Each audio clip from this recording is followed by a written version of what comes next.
second to make sure that we're live.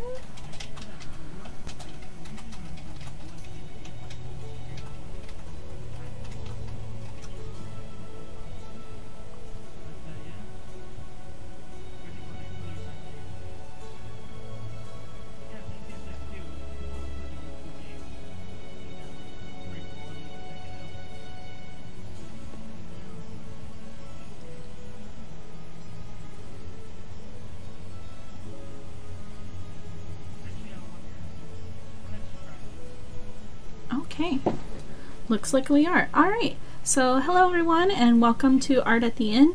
I am Cece, aka Soup, aka Soupska.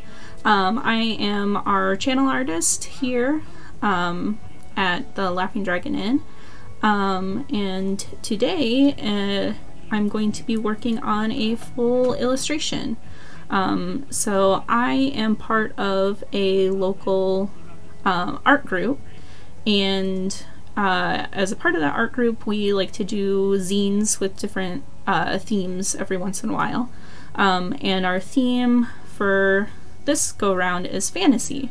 So I thought, well, what a great opportunity for me to draw some characters or some scenes from our Dungeons and Dragons games that we play every week here on the Laughing Dragon Inn.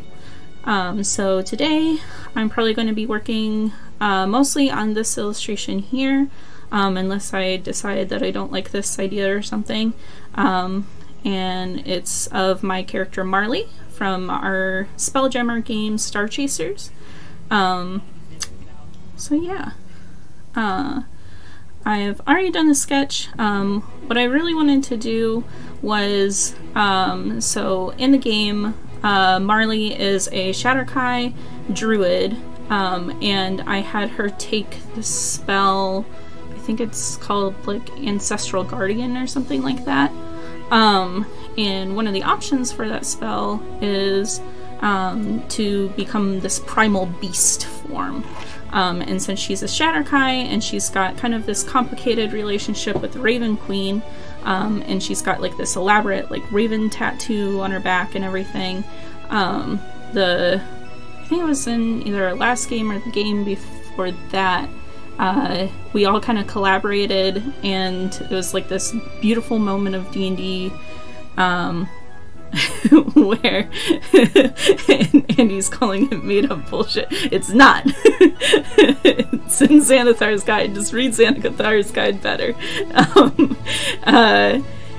We kind of had this beautiful like collaborative D&D moment where everybody was kind of throwing ideas in on Marley's primal beast form, in that like we were saying, oh, instead of becoming, because like the flavor text for it is kind of like she's supposed to become like this werewolf kind of thing, but that doesn't super fit her character. So they were saying that we imagined that instead she became more raven-like, and started getting kind of like black swan style like feathers and stuff all over.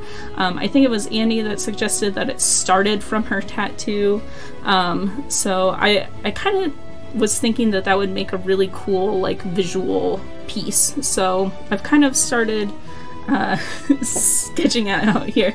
Marley the werehog. Oh my god, that would be awful. Let's not have her turn into a werehog, please. So yeah, so I've already done some sketching out. At first I kind of gave her like this like mean like scowl to her, but I was like, oh, that doesn't really fit Marley's character. She's more like innocent and like honest. She's always called the like honest character in the group. That's me, I'm full of breathing. It's so great. Okay. Let's not get too big-headed here. So yeah, so I'm kind of done sketching it. So now typically when I'm doing like full illustrations and stuff like that, I'll kind of show, this is a past illustration that I've done of Marley, and so I do like lines and stuff, but I don't do them like super tight or anything. I kind of do like more sketchy lines. So that's kind of where I'm gonna start off today, is doing some sketchy lines. Maybe we'll get into blocking in some colors and stuff. We'll just see how it goes, where it takes us. I did have an idea to, instead of doing this kind of like more character portrait-y type of thing, to do like a scene. We had a scene where she was fighting in this like beast raven form thing, but she was fighting like this big alligator dragon thing. But I think that this turned out pretty cool, so we're just gonna go with this idea and see how it goes. And that is too small of a brush.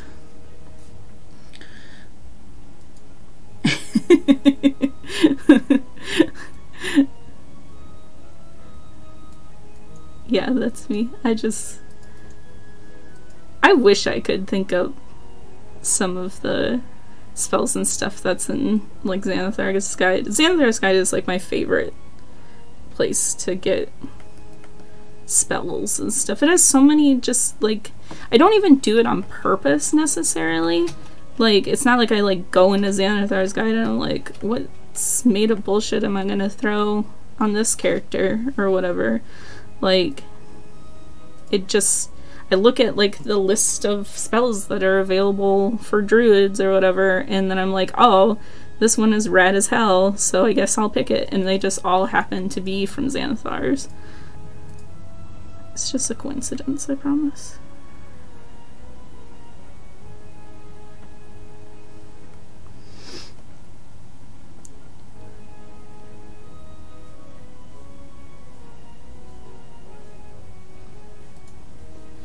So I always start with the faces because I like to draw faces a lot. The face has so many like interesting little like detail points, and like in my artwork in the past couple of years I've really tried to pay attention to the faces that I've been doing and like add in like different types of noses, different types of lips, different types of facial features, because there's so many different ones out there in the world. And like, it's kind of boring. I find it so boring when people, like, if that's what you want to do, then I don't knock you for it or whatever, but like for me personally, I like to challenge myself a little bit with like trying out all these different like facial features and stuff. I promise that I don't just go through Xanathar's Guide. It's just a coincidence.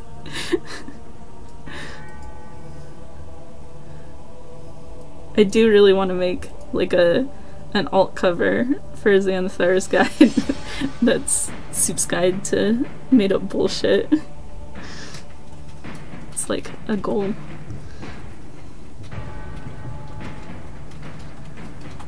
This music is like super intense.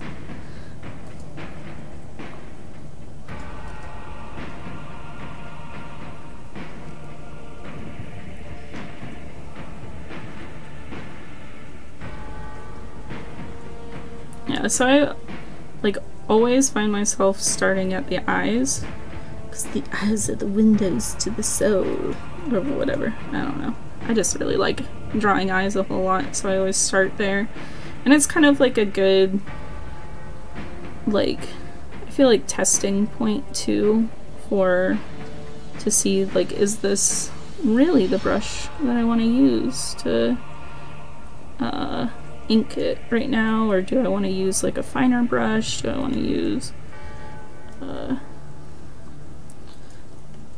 like a more painterly brush?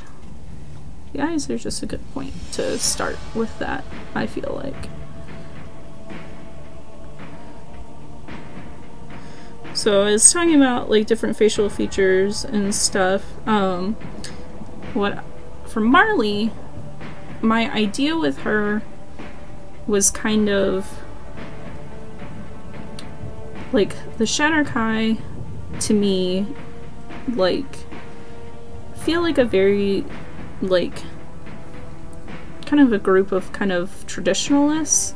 They kind of follow this really mysterious goddess and live in this, like, really weird, like, mysterious place. And it reminded me a lot of when I was living in Japan and the, like, old, more traditional families and stuff. And so I was kind of gave her a little bit of, like, inspiration of, like, more Asian type features because of that. Not like in this portrait of her, you can see they're not, like, strictly Asian or anything, but she's got, like, some, like, Asian-esque features, particularly in the eyes and kind of like the cheekbone area is where I really tried to concentrate on giving her more Asian features. And then in her hair, she was also partially inspired by Mulan, so I also kind of took some facial features from Mulan and wanted to add them in there. Another inspiration for her was Korra from The Legend of Korra. So, lots of kind of proto-Asian inspirations. I also think you should try to build a character that just has all the most meta bullshit spells. Really, I feel like Mooney was kind of that character. So, we had this game that we did Extra Life. What was it? Gosh, it was over a year ago is when we did Extra Life. And we played characters that were like level 18 or something ridiculous like that, just for like a one-off game. And my character Mooney was an illusion wizard, and I just kind of went bonkers bananas, like just trying to pick the most like ridiculous spells, because like when else, like I'm probably never gonna use that character again, or like if I do it, it's gonna be in an equally like ridiculous situation, right? So it was just like, let's pick the most ridiculous shit. Like I picked Illusionary Dragon, I think was the spell, that is just, it's, look it up, it's absolutely ridiculous. Like, you just basically create a dragon out of nothing, and then you can control it, and it's just a dragon that fights on your side, and that's rad as hell. It was a lot of fun.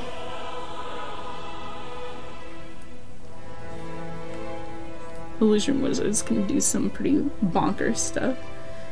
Illusionary Dragon is totally a real spell. It's on the back of the Xanathar's spell cards, so that's how you know it's real. It's part of the marketing. That's a selling point, is Illusionary Dragon.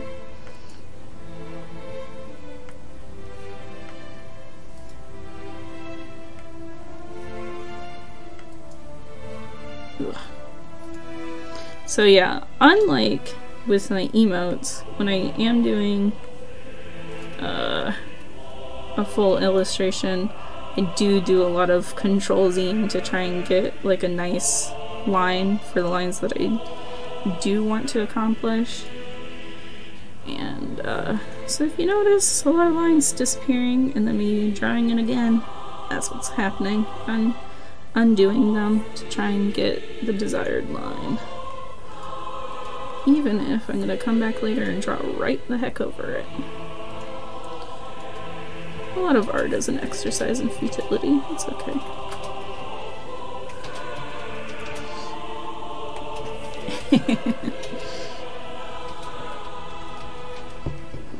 Andy, you really just need to have Xanathar's Guide open at all times. Such a good book of spells.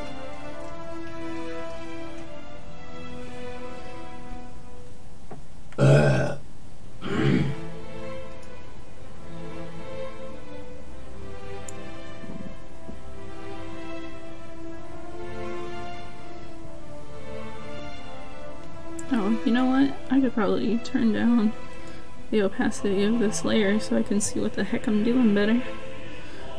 That would be smart.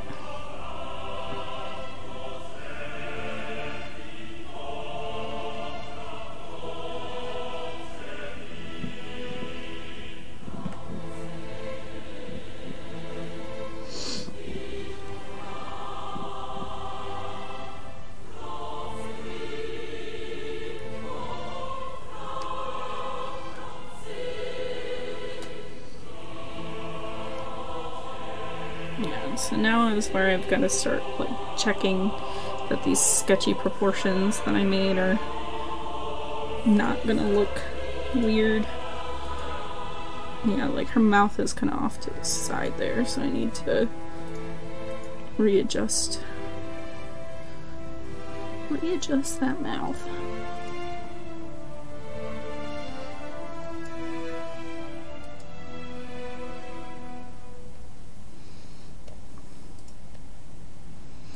There we go. I could have just turned on the symmetry tool, but... Hi Audrey! Hi Gav! Oh, thank you guys! Hey Jordan! Aw, thank you very much, Jordan Jones!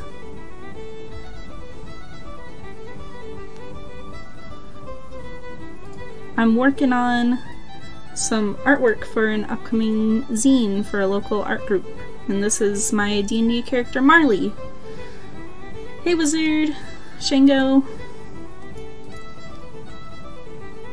Yeah, good luck with work, Jordan. You always are going into work at, like, the oddest times.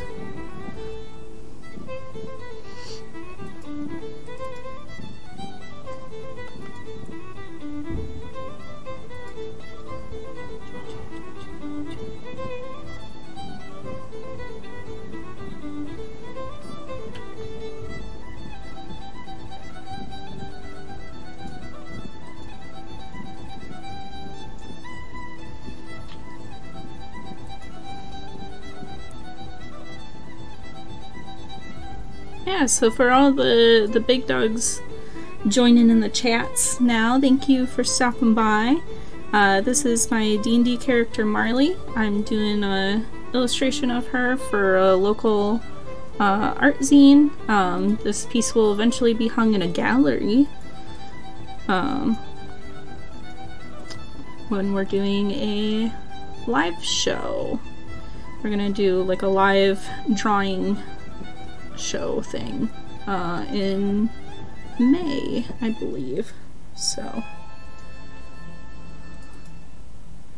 but my art group is having critiques over our pieces for that show tomorrow, so I thought, hey, perfect opportunity for me to get some work done on this piece. And my character, Marley, she's a shadar-kai, which is like a type of elf that lives in the Shadowfell. But she ran away from the Shadowfell because she didn't feel like she fit in too well there. She's kind of a innocent little bean, and the Shadowfell is kind of a hard place to grow up. So she ran away and ended up on the moon, and now she's on a ship that they call a spelljammer, flying around to all different sorts of worlds. Their ship looks like a giant dragonfly because it's real cool.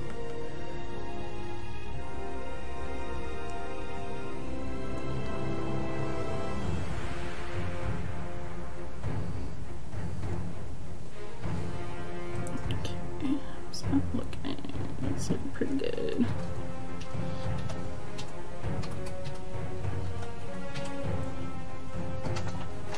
Oops.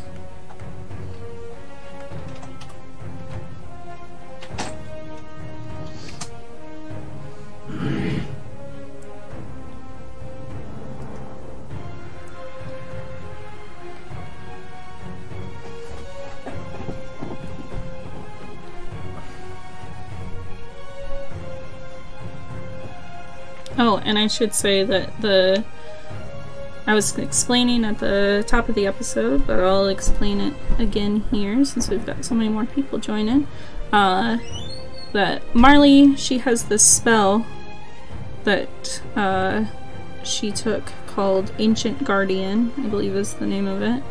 And we had like this beautiful collaborative moment with her primal beast form in Ancient Guardian, that instead of it being like a werewolf or a werehog, that it looks, since she has a relationship with the Raven Queen, that it looks more like she's turning into a big, like, were-raven type of thing. So, like, Black Swan style. So, I wanted to capture a moment of that. Looking all cool.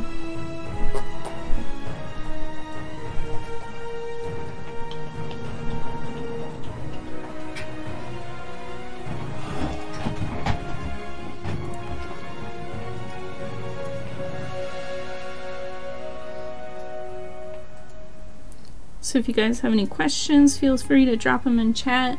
Or if you just want to chat about something, want to ask my opinion about anything, feel free to hit me up. Now's your chance. You've got me caught here for the next little while I'm working on this. I would be happy to talk about anything. If you want to talk about bullshit made up spells out of Xanthar's Guide, I've got a few.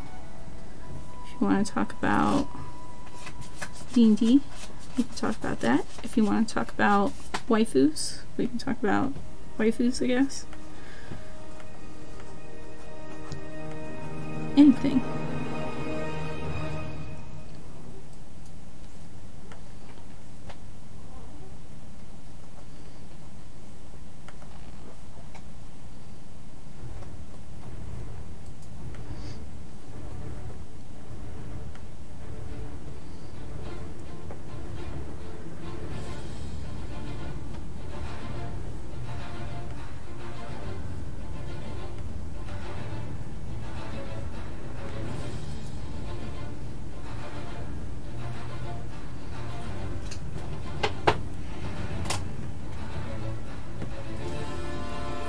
This new playlist sounds so, like, every track is so epic. I feel like compared to what's happening on screen, it's like, wah, like movie soundtrack.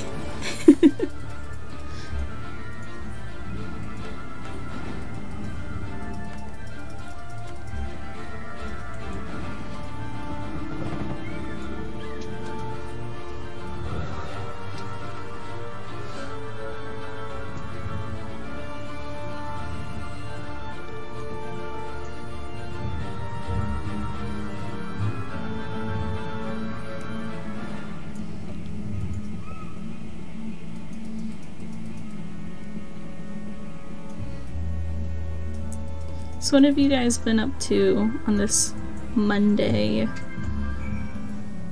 It's been like getting to be really nice weather here. It's kind of warming up a little bit. I think we got some thunderstorms heading our way. So I did a lot of social media work today. And a lot of networking on my end.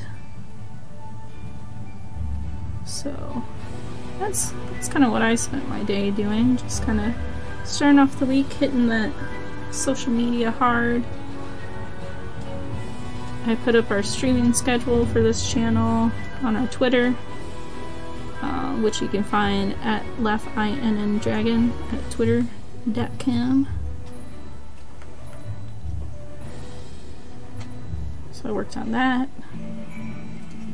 and then I've got this commission that I'm working on, so I worked on that for a little bit. Just kind of took it easy today. I have Valkyria Chronicles 4 and M Squad Building, and honestly, the soundtrack is basically the same, and it's weird. Are you squad building right now? Or just in general, just in your free time? I am not even gonna try and pronounce that name. Alicia something is best waifu. Am I doing this right? I believe that always starting off by declaring best waifu is the only way to start a waifu conversation. I don't know who my best waifu would be, though. Well, besides the one that I'm married to, obviously. Besides Blaze, who I'm married to. I meant, like, my anime waifu.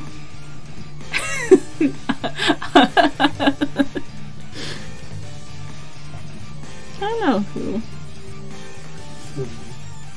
Oh, yeah.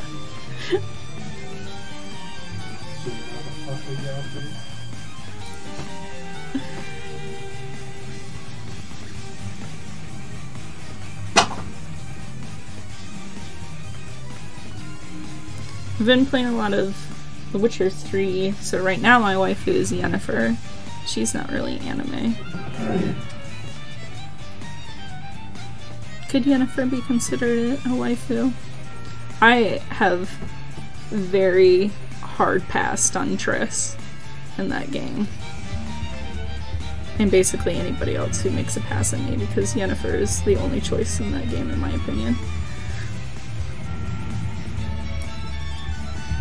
I want to be friends with Yuna and Tifa. Did I do it right? Am I doing it? You got it.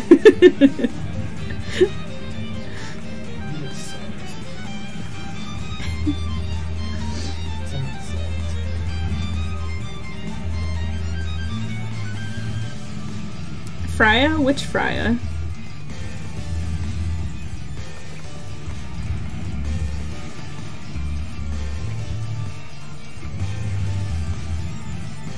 I had a dog named Freya once. She was a really great dog.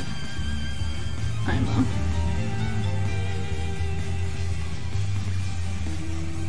She is a Rottweiler.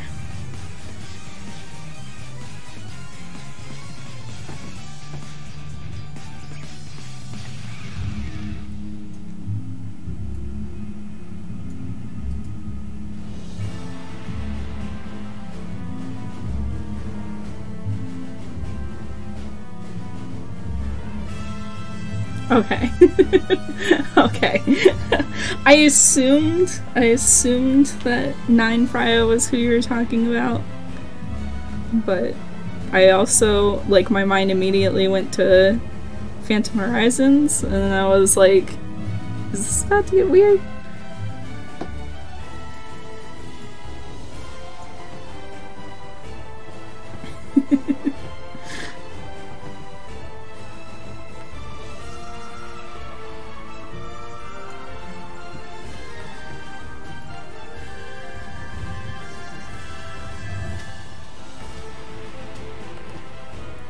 Man, oh Pete, I can't draw this chunk of hair.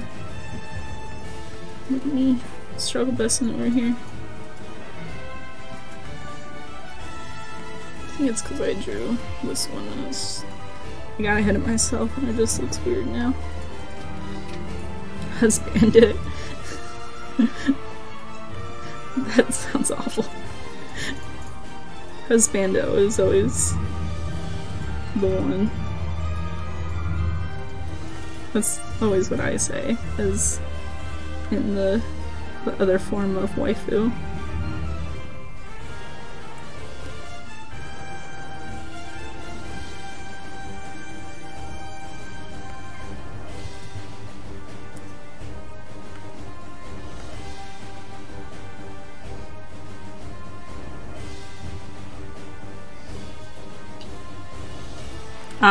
Yeah, that makes a lot of sense. It sounds like...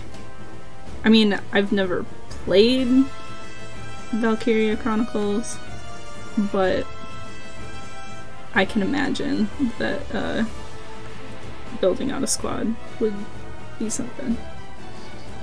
Friend Dark Moon, not waifu material.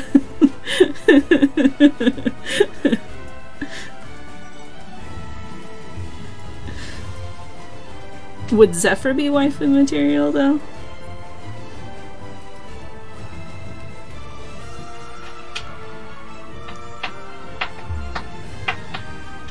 Take her home to my anime mother? That's not gonna work. My anime mother would be horrified.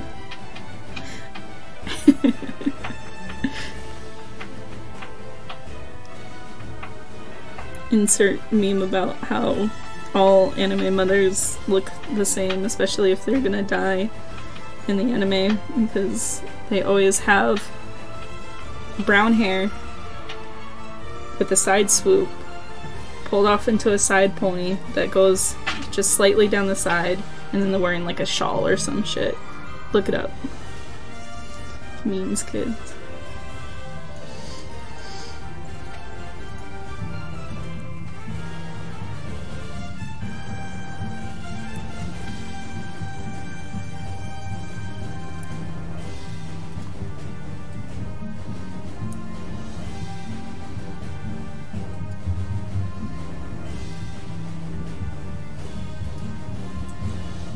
I feel like Zephyr would be arguing about waifus with us. Truth.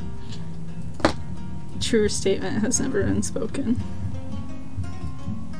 She would probably pull out like a Rolodex of waifus and be like, which one you want? I got them all. Mine are the best.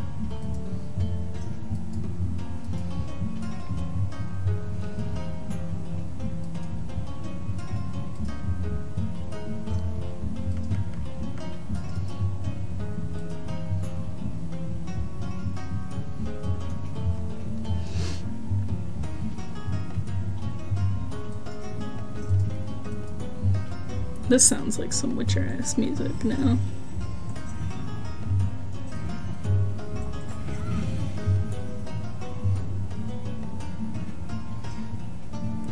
I have collected all the waifus.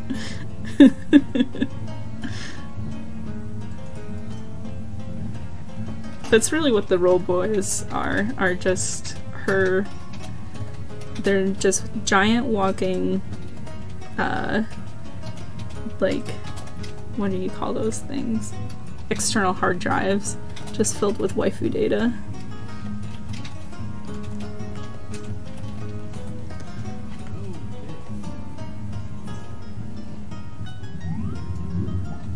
That's my headcanon now. No one can convince me otherwise.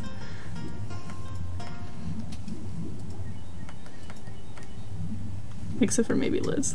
But she's not here to defend herself. And I feel like she would agree with me.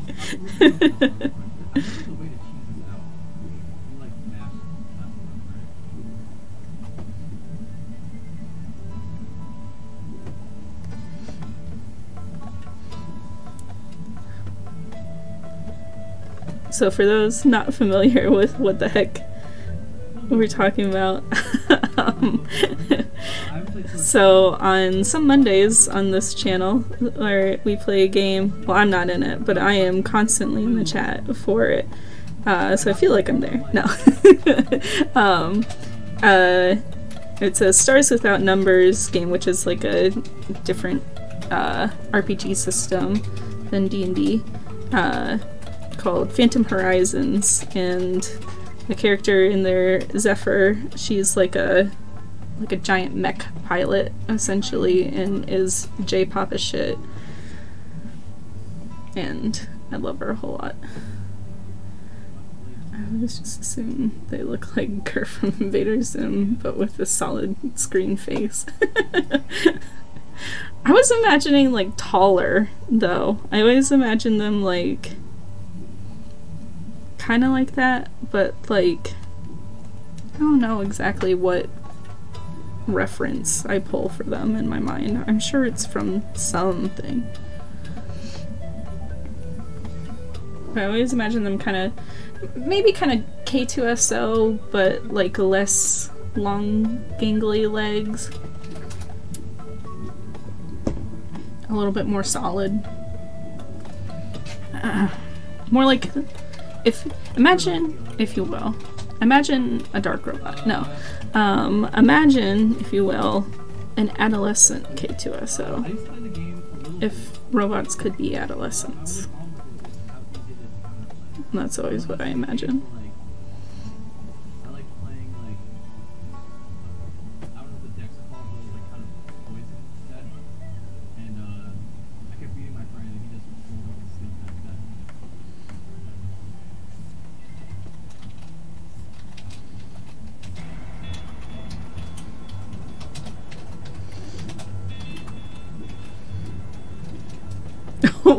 You picture them being knee-high, but then how would have, was it Roberto that drove the spaceship out into space? How would he have driven that if he was knee-high? Hey, my life as a teenage robot.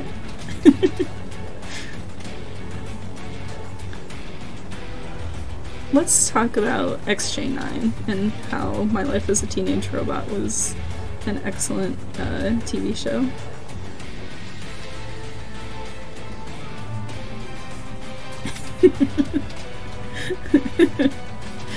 When is Annie not talking about Levy? That's the real question.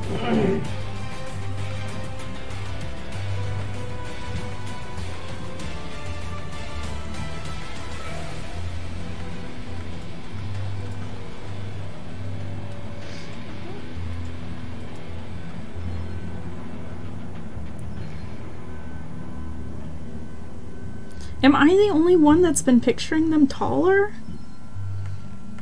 I feel like I'm wrong. I feel like I'm the one who's wrong.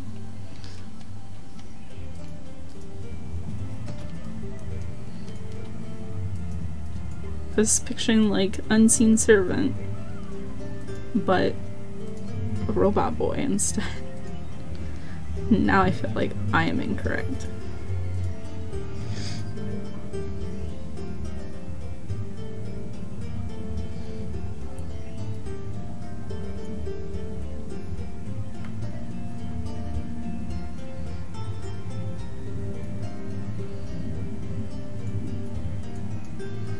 We've gotta get Liz in here. We've gotta get the scoop, the skinny, the deets. Gotta find out how tall these row boys are. These good sweet row boys.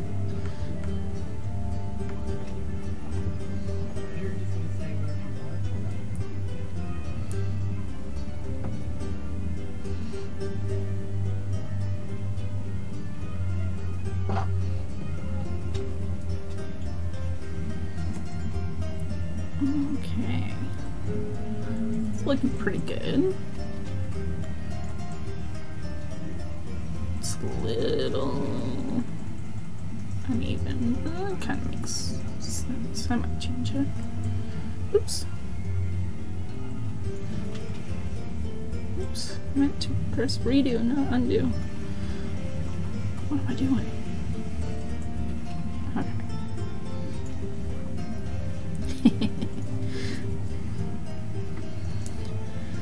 Okay.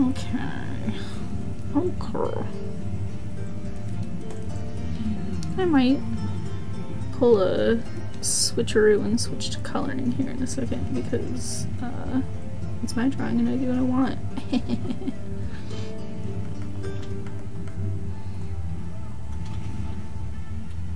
Also, I find inking a lot of times to be so boring. Which is why I kind of have skipped it a lot of times. Oh, keyboard, hello. Yeah, so for those curious, I am working on a Cintiq. I believe they call them mobile studios now. It used to be the companion line. Now I believe that they call them mobile studio. It was originally supposed to be like, kind of like Wacom's version that they partnered with like the Surface team on, I believe is what happened. And so it's a full-on computer, like it's a full-on mobile computer and a drawing tablet in one. And I love it. So I am able to draw directly onto the screen. Amazing, love it. And then it also is a fully functioning computer on top of that. So when my laptop inevitably dies, I am not SOL. So that's nice. But it's meant to be mobile, so it is only like 13 inches or whatever. I don't have like one of those big fancy 24-inch HD ones with the arm or anything like that, but it gets me by. It gets me where I need to go.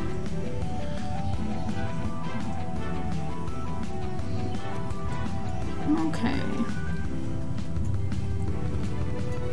So, I think I'm gonna skip over to doing some coloring now since I've got like the face mostly blocked out. Just gonna check my proportions real quick. Yeah, that nose is kind of going sideways.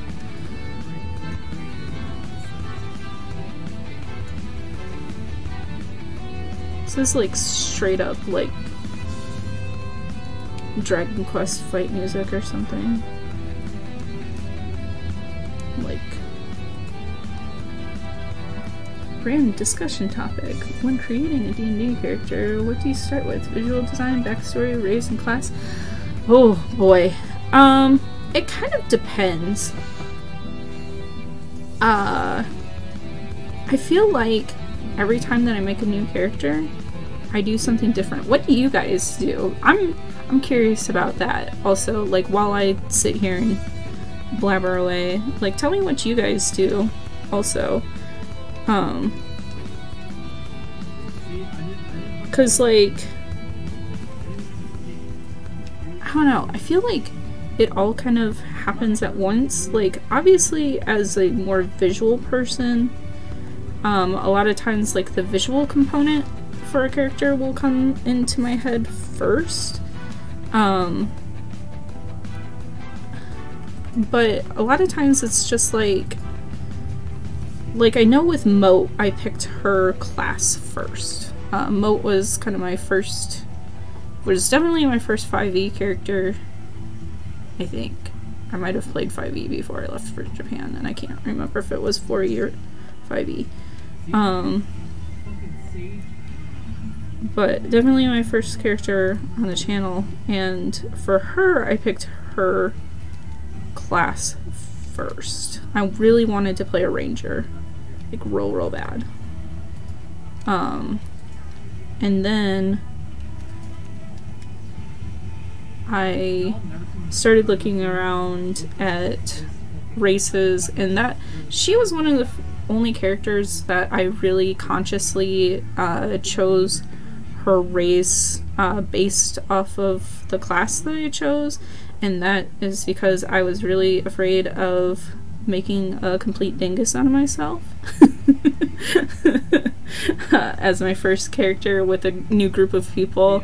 I was like, oh man, I don't want to get caught by a min-maxer, like not picking like a decently optimized like race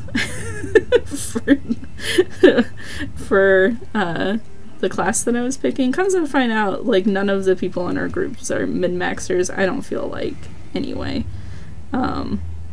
So that fear was completely unfounded, but yeah, I was like, oh man, I can't get caught with like a suboptimal race.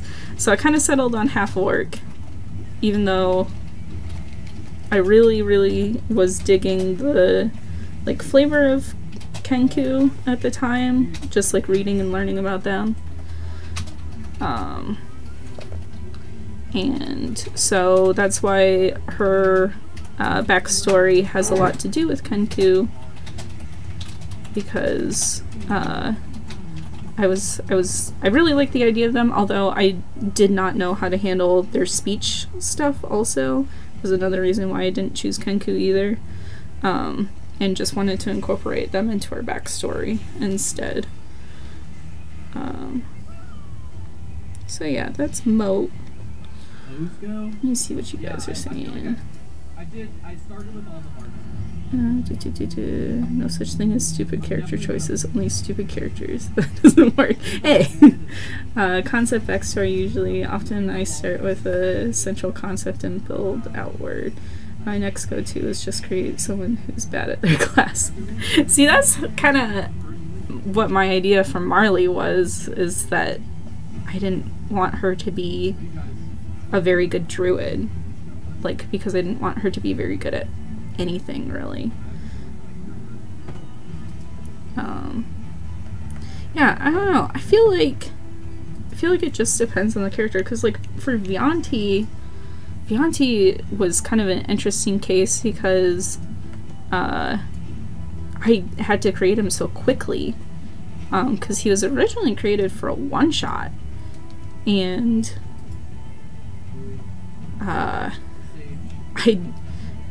mistakenly did not realize how much goes into choosing spells and stuff for a warlock that doesn't start off at level 1. So I ended up like staying up like really late that night, like the night before, like choosing like his spells and stuff, and like just planning him out. And so I just kind of like thought of this like super tragic backstory, just like kind of off the cuff, and then like the visuals, I actually was originally going to make him an elf.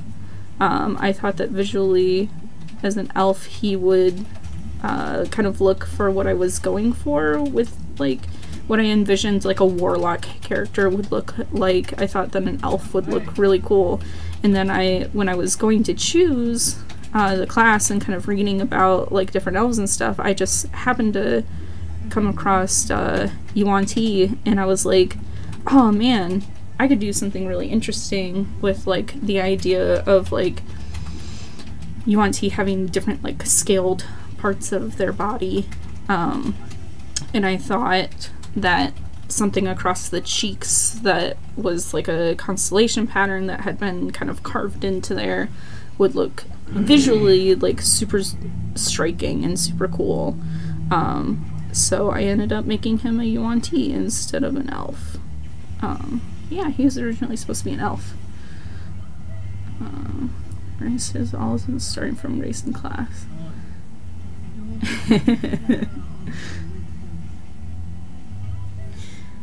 Yeah. You get a lot of mileage out of bad XY.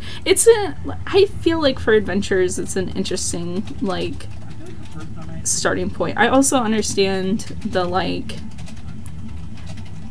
argument of making adventurers also very good at what they do, or like being good at like a specific like thing, and that's why they choose or fall into the class that they do. Oh, you can make the story interesting on either side of the spectrum, I believe.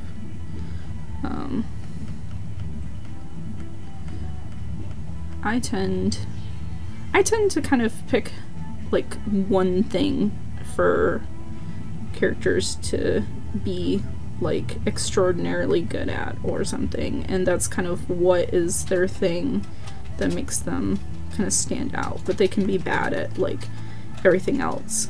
Like Moat, gosh, with her I kind of accidentally into some of the stuff that she was bad at, which was rolling dice, because her dice just didn't roll that great a lot of times, especially compared to Nella, one of her party members, who just was really great at rolling all the time. Louis, on the Yeah, I like literally that was the first thing that came to my mind. Listen, that was back when I was writing a lot of fan fiction. And so very tragic boys was definitely a theme of what would come to my mind first. Sorry.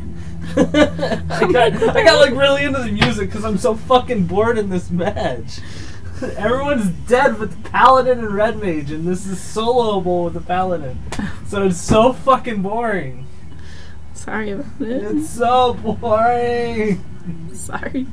It's been 30 minutes. Sorry. Nella was broke. She'll be nerfed in a bar crawl patch. She was super broken. Like, and it wasn't even like that she like chose, like made choices that were super broken or anything. She just rolled ridiculously well all the time.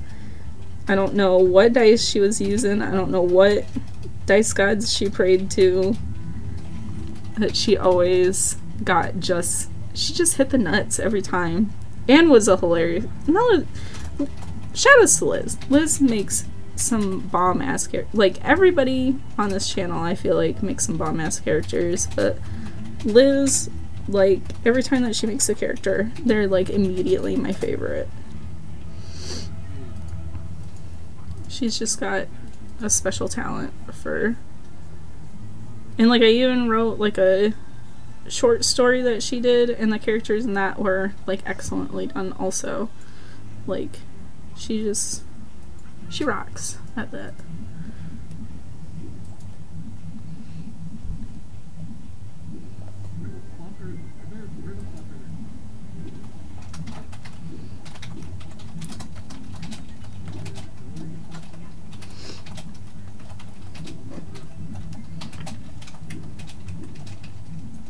But yeah, I don't know. I do kind of keep class and race, mostly class in mind. Mostly because, like, I feel like a lot of the classes, like, I feel like I want to play, like, at least, like, one subclass from each class. And so I kind of try and think of, like, okay, if I were playing this class or subclass, like, what would my character be for that one? Like, what is my, like, ideal character that falls into that character category?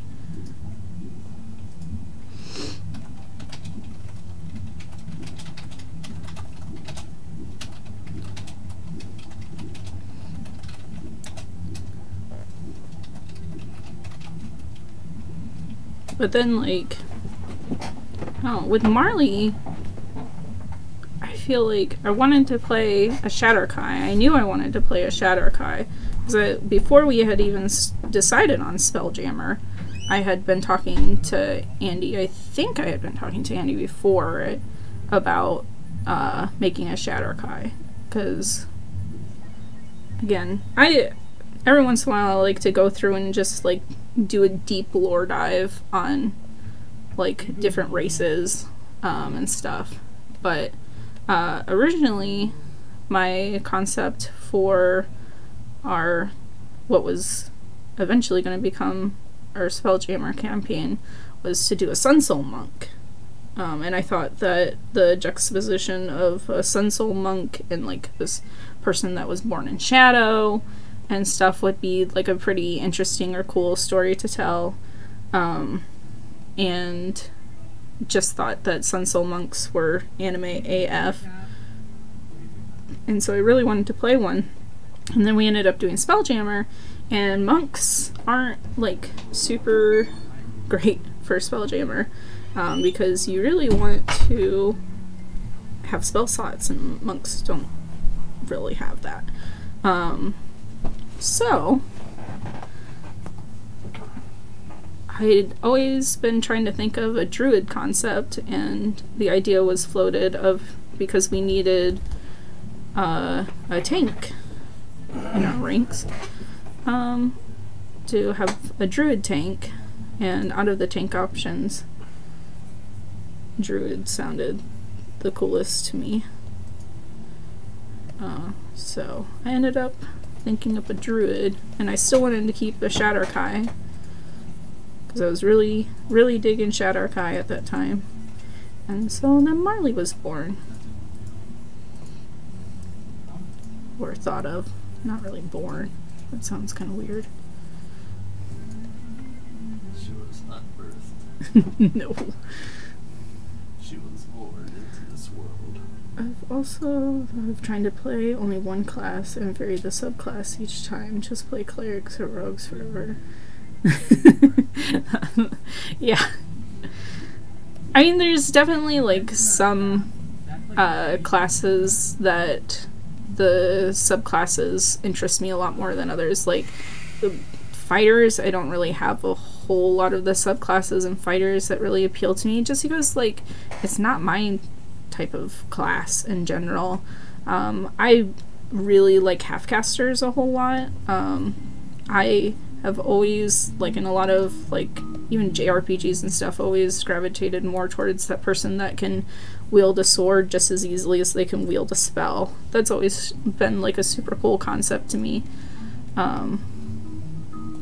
Just like being able to train yourself to be able to do both.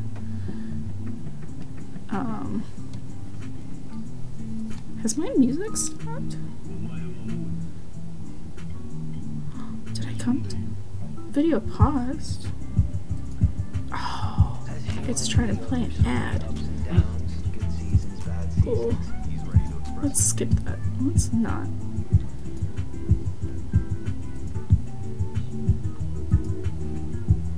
Oh, that's weird.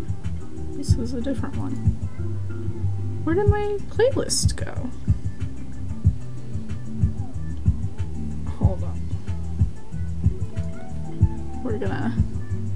We might have to fix this one in post.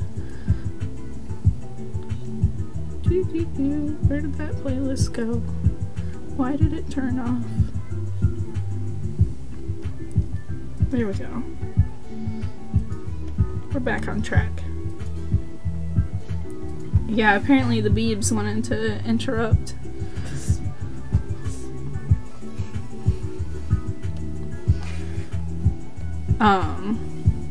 But yeah, anyway, getting back to it, I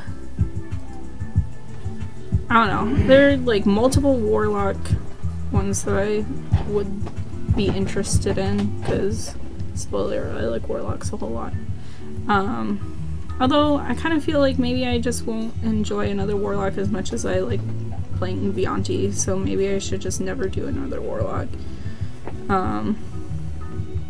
There are several Druid subclasses that I enjoy or sound interesting to me, because I feel like Druid is one of those that a lot of the subclasses are pretty varied. Cleric is kind of the same way.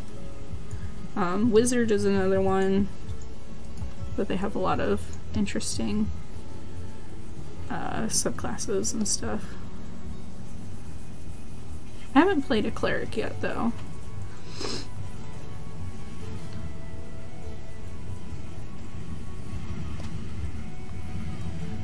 I need to do that sometime. Ooh, she is looking grayer than normal. Let's get some lighter color in there. Nope, that's too peachy. She's not. She's definitely a grayscale gal. There we go. There's a little bit of life in those facial features.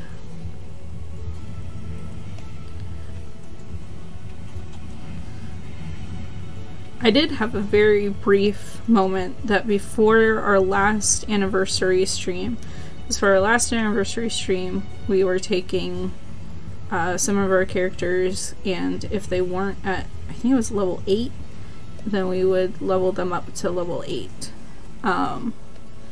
And so I was choosing Vianti, who was level 6, I believe, at the time, to be a part of that game. And at the point in the story that he was at, it was very much a conflicting story of I wasn't sure what was going to be happening with his warlock patron. And that story was kind of on a cliffhanger. So I wasn't really sure how to go about leveling him. So I did briefly consider making him take levels in cleric. With the thought process of, oh, well, he's been hanging out with the dance lab, who's his best friend, and she talks about Joaquin all the time, and so would that have an influence on him in the absence of a warlock patron? Would that influence him into maybe considering following kind of down her path? And I actually made a couple of builds with him as cleric, or taking like 2 levels in cleric.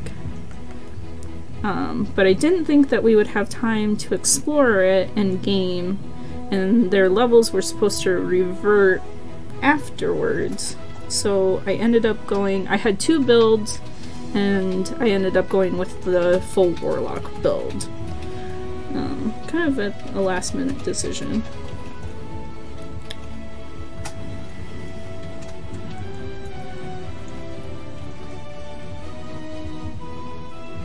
So that was kind of the closest brush that I've ever had to playing cleric. And it would have been not a true cleric, it would have been just 2 levels in it, really. But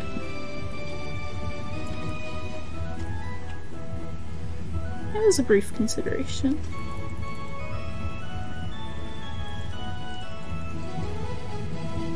But I thought that would have some interesting story elements to it, but I was like, oh, well, it's the anniversary game, we're not gonna have any time to like explore that.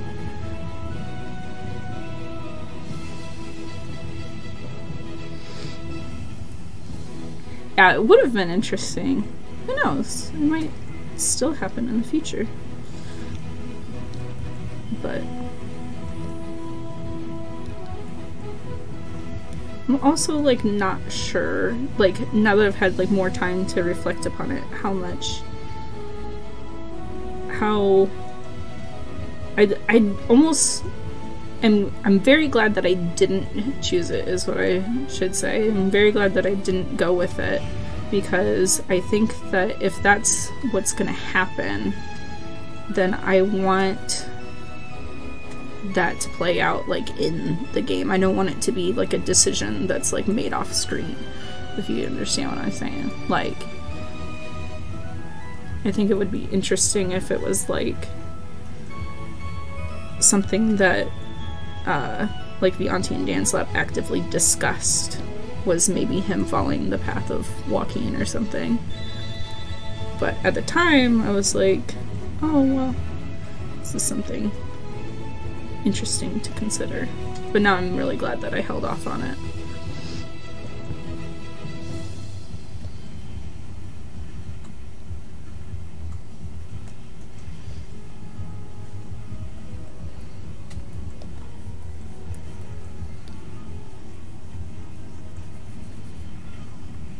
D&D is good, y'all.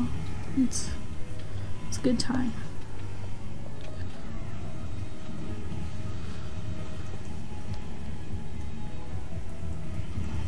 It's a good time, good friends.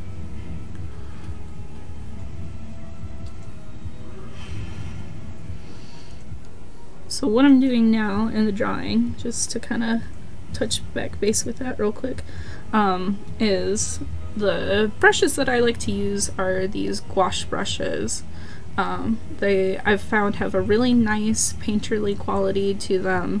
That's where you're seeing like the rough, like textured edges, because they kind of simulate like a gouache brush, which has it's like somewhere in between like almost like somewhere in between like watercolor and oil, which I really, really dig. So those are the brushes that I paint with.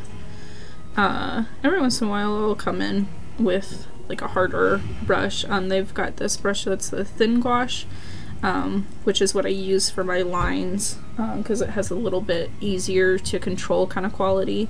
The bigger, the default gouache, that's the word that I was looking for. Default gouache brush is a little, it can be a little unruly sometimes. It kind of doesn't follow your stroke all the way out the way that I would like it to always. It doesn't always blend the way that I want it to. But in general, I've found that I like the effect, so it's worth kind of dingling with it a little bit, to use a technical term.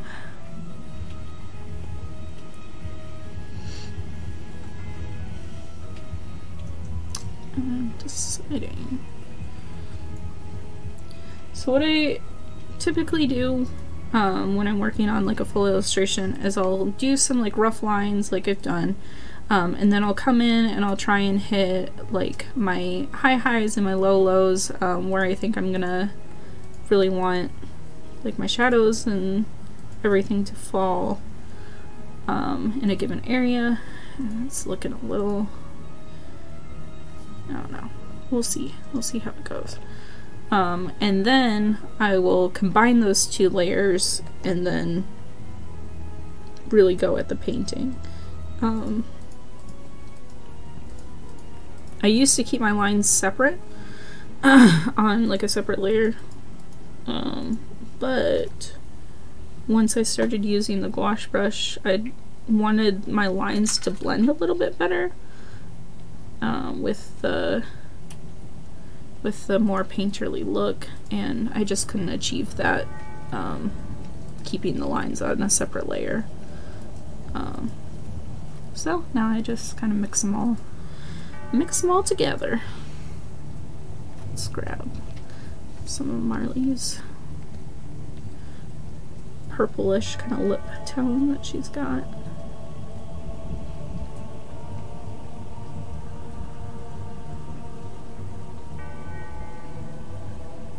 I love how the shadar-kai are basically just monochrome people.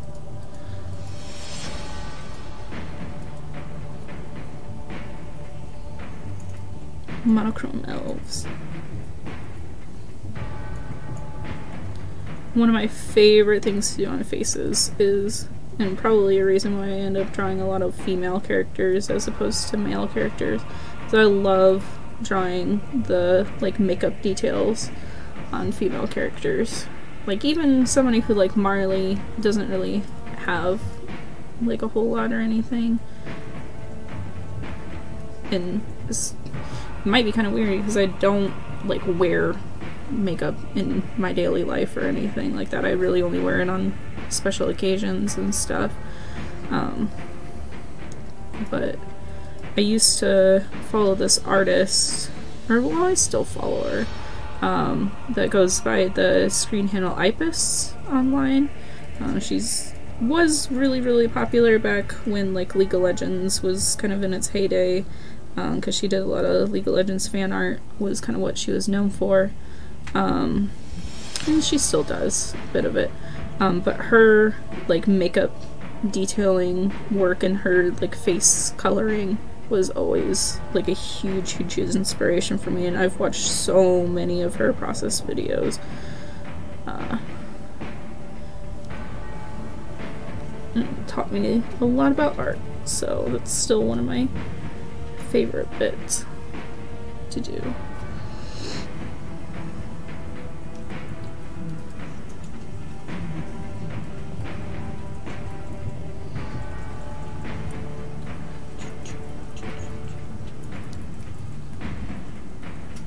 Back to the really epic, intense part of the playlist, since I had to restart it. I'm gonna pull a little bit of her lip color to give a little bit of like a blush on the cheeks.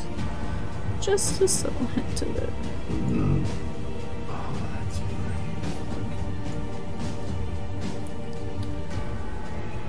That also helps kind of make those cheeks recede back into space a little bit. I've found when you add just a touch of blush on the edges of those cheeks.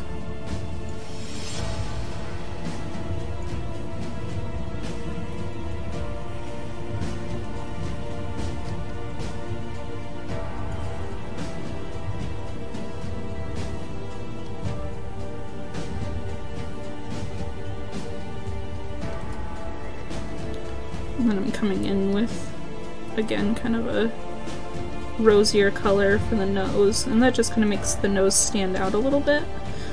So when you come back in with like a highlight, then it really makes the nose stand out from the face. It's a little art tip for y'all.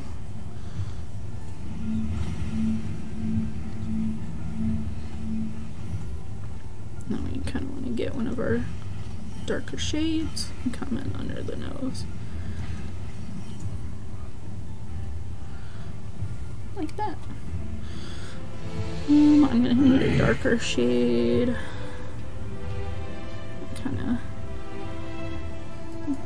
I think I need to go darker.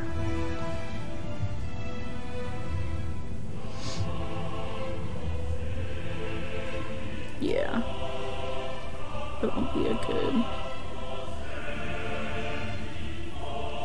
kind of deep shade.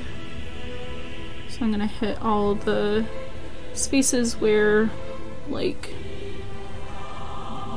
I really needed to make things stand out. So like where her hair meets her scalp, down here in the eye area. Another spot around the eyes is always a good place to hit with like a deep shade. I think to make that face really feel like it's round and in space.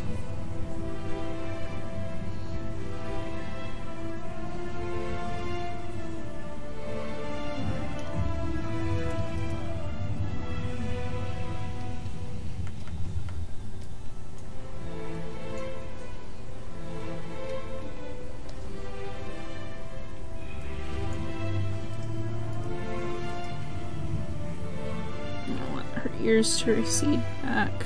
I might make the tips of them still just as shaded, since they are elf ears and kind of stand out a little bit.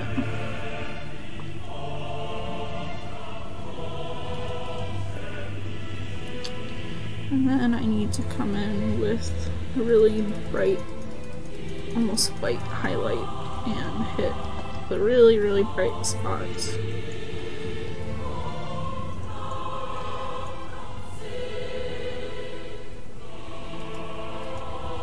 I'm just kind of trying to move really quickly, really hit some high points.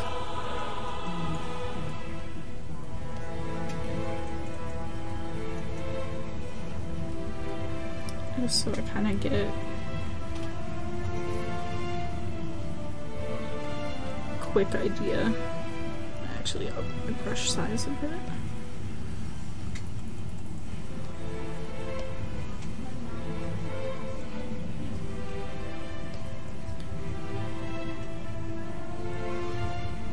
Okay, so now I've kind of got the basic idea of how I want the values on her face to kind of fall.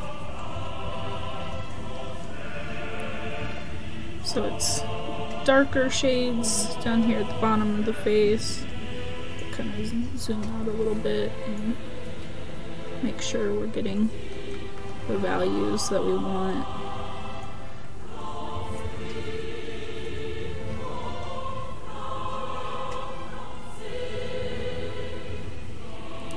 So that'll emphasize her cheeks, which will appear more rosy, high cheekboned. and then draw attention back up to the eyes. And then I'm also gonna come in to here. It's a little bit darker. And here, where kind of the bridge of the nose comes in to meet the rest of the face, just kind of blocking those values.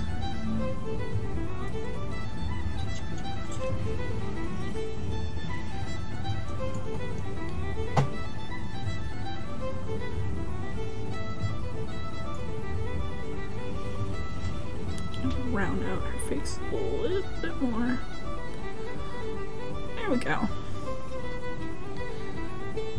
Alright, so now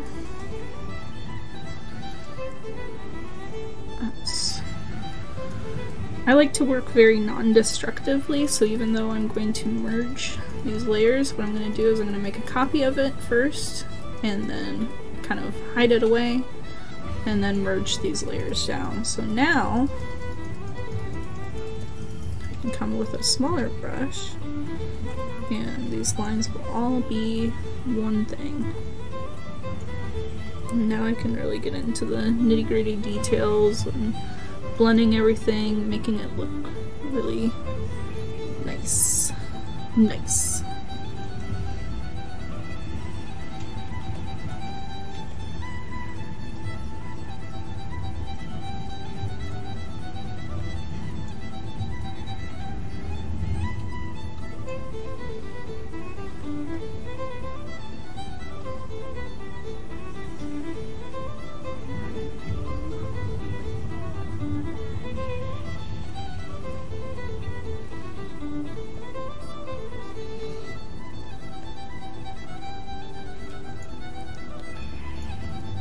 This is an upbeat little jig I got going on now.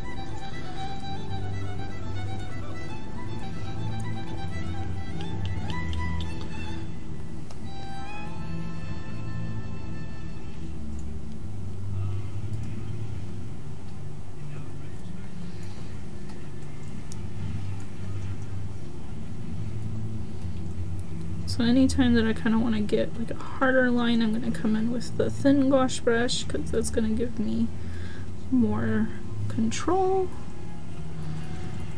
that I'm looking for. And then anytime that I need to achieve that more painterly quality, that's when I'm going to come in with just the regular.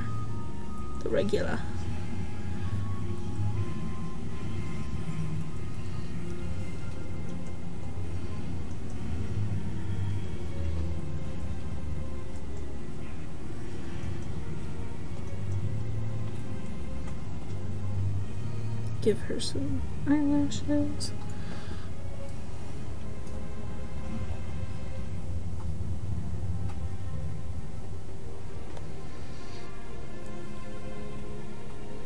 What time? Oh, okay. Still got a little bit of time.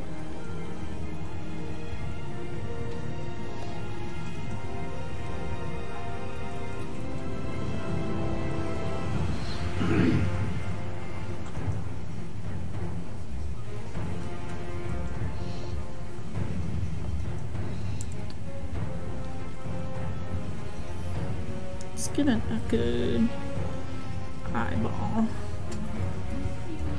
I've kind of made her eye a little uneven. So let's fix that real quick.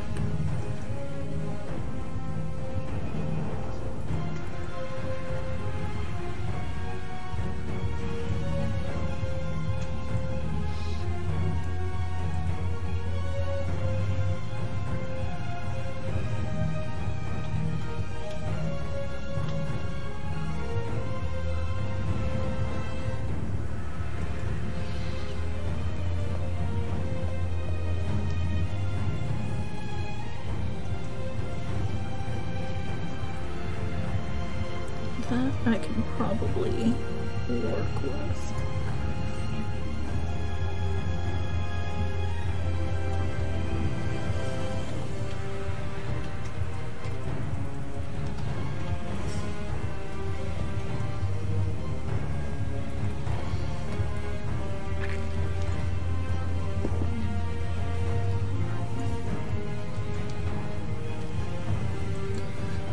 gave her purple eyes.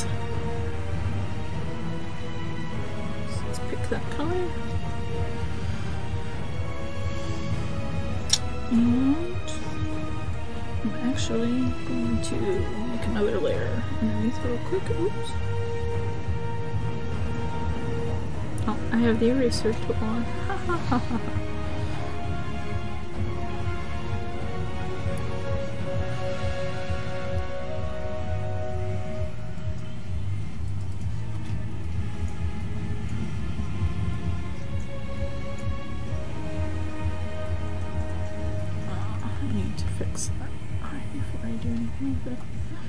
Let's just concentrate on this one. Okay. And oops.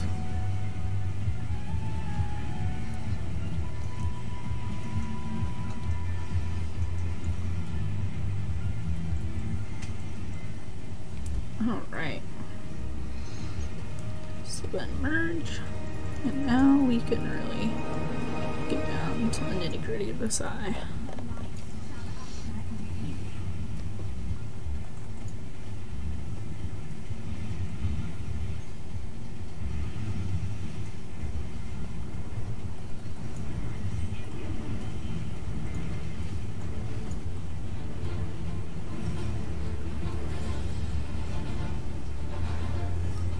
Oh, poor sweet Marley and her ingredient.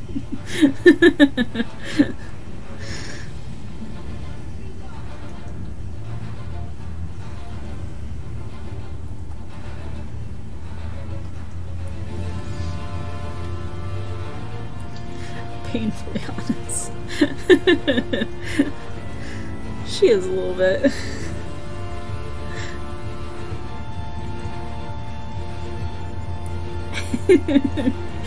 I mean, she got away with it, so can you not? I feel like she can. I feel like she gets away with it. Or just Andy was being incredibly kind and not murdering her on sight.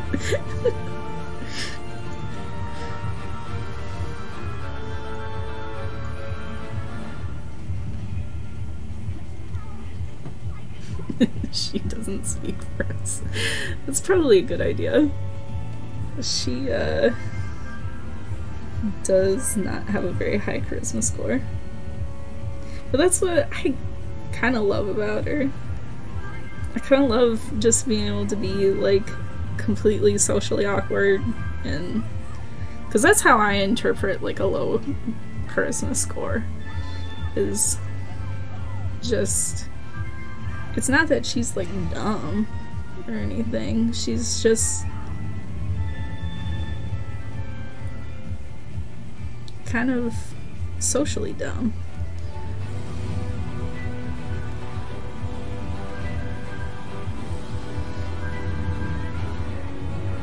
He had already spent his 9th level spell slot. Well, that's good.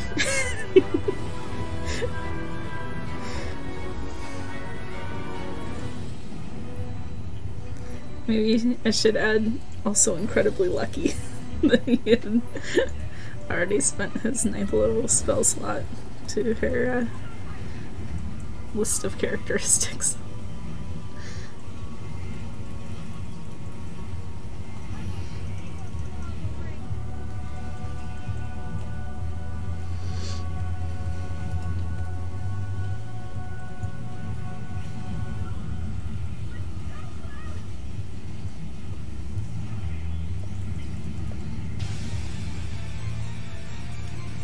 This is some, like, Castlevania-ass music here.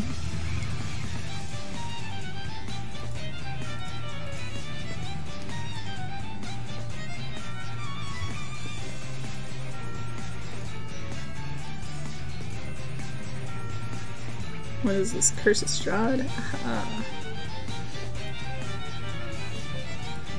D&D references.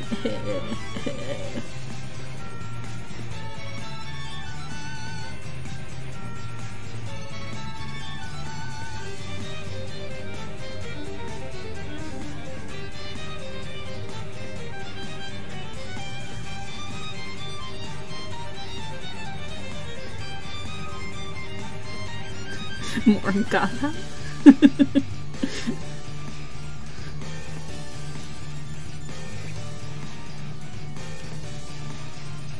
I would be down for some Gotha.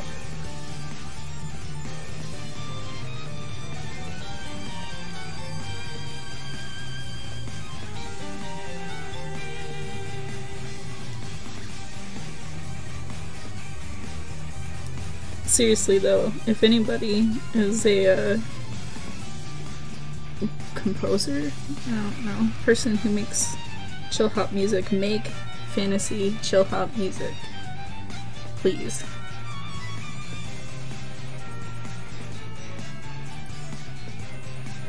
Or just music like this, that would also be cool.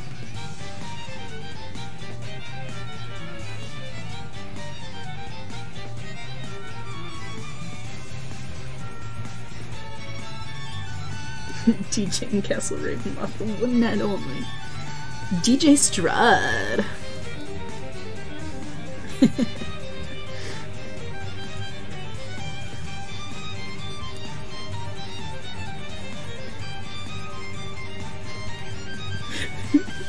DJ Scratch Von beats a bitch. Get out of this chat room immediately.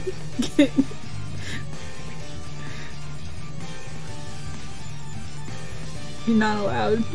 You're not allowed here anymore.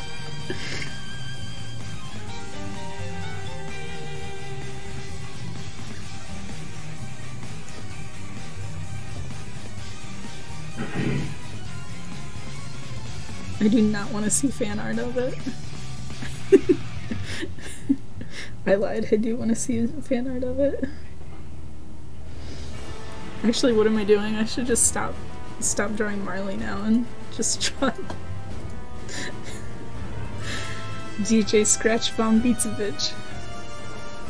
But that'll be my submission.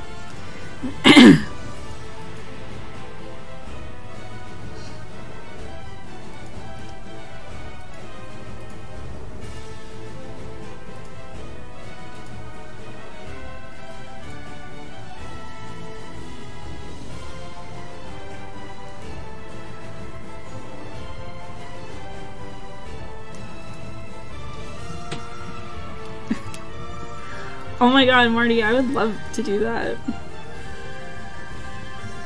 I always, like, don't know whether to ask people if I could do that for them, though, because, like, I don't know. I feel like some people would be, like, offended if you're like, can I, like, finish your picture for you? Or, like, ink it for you. I don't know. Some people are more receptive to it than others. I just get nervous around when I'm asking other people to do stuff.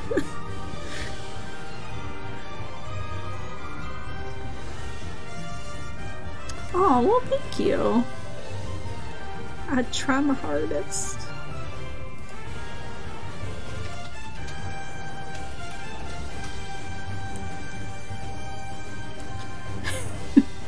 Yeah, I thought we kicked you out. I would be overjoyed to do a collab. Anytime.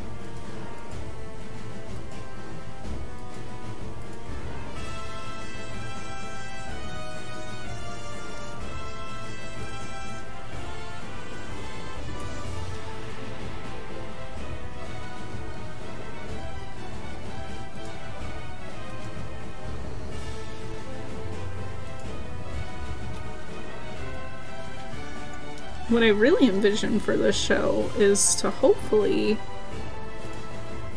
one day get, like, Timothy in here drawing, get Mira in here drawing, Marty if you want to join in drawing, anybody who wants to come in drawing, any and all are welcome. Because I know over on the, I've been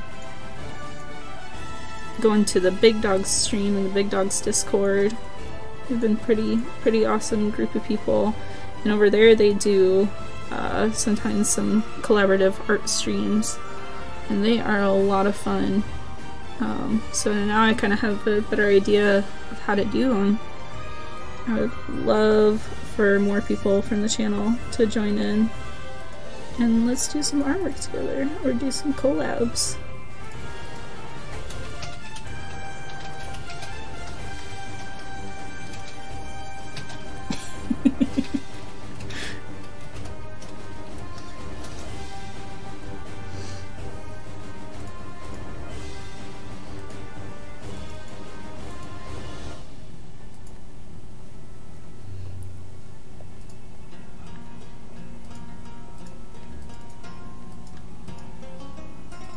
Oh, this is the Witchery song from before.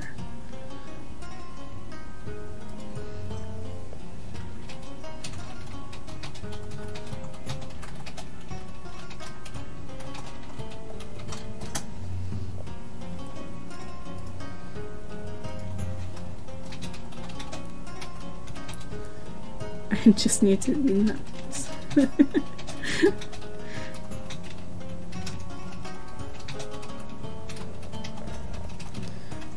There's some pretty good, like, cheap programs out there nowadays. This program that I'm using is called Clip Studio Paint, and it has a pretty decent trial period, first of all, and is constantly going on like 80% sale. It is super good, but yes. You need to get you a sketchbook, boy.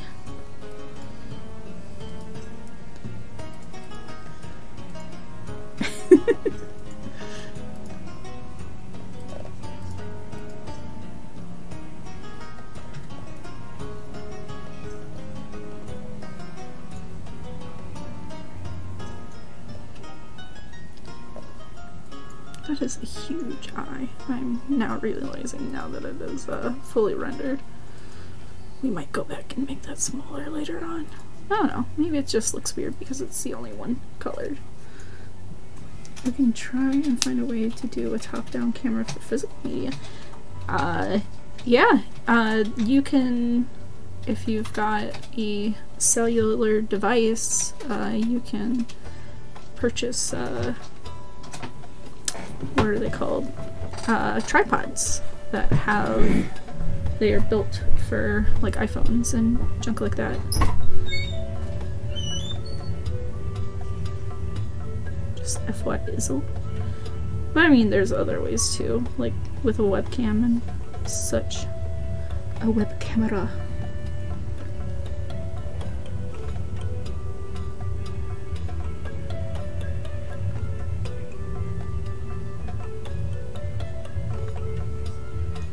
This song makes me think of Final Fantasy Crystal Chronicles,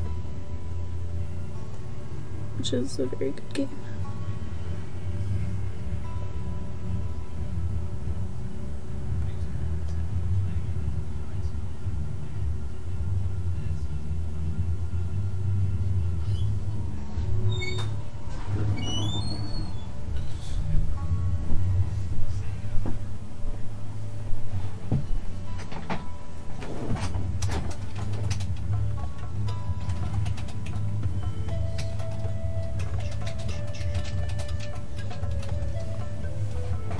See, this is a little bit of what I'm imagining what Fantasy Chill Hop would kind of sound like. If such a thing existed. Internet.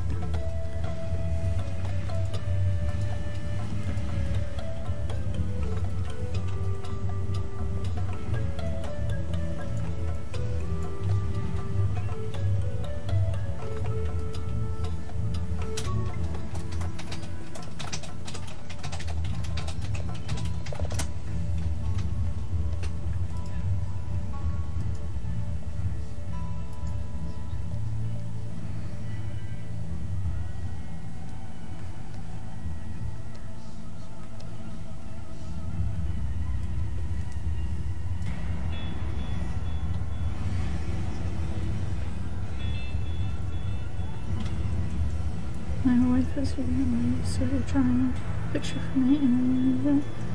You do! You should! I didn't know that your wife drew also. I want to see her stuff.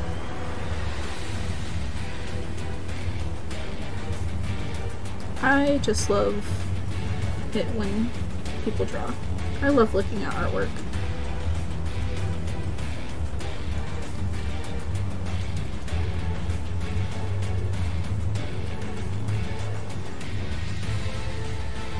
I love making artwork.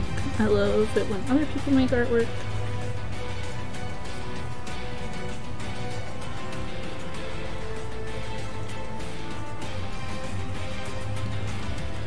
Or do crafts or just anything, whatever you do to express yourself creatively. Or just express yourself. I'm totally down. But drawing's just my chosen medium, so I love it when other people draw stuff also, so I can look at it and be like, oh my gosh, I love it. I want to do more physical note-taking or D&D world-building drawing. An entry night would be a good way to start. That is a good way to start.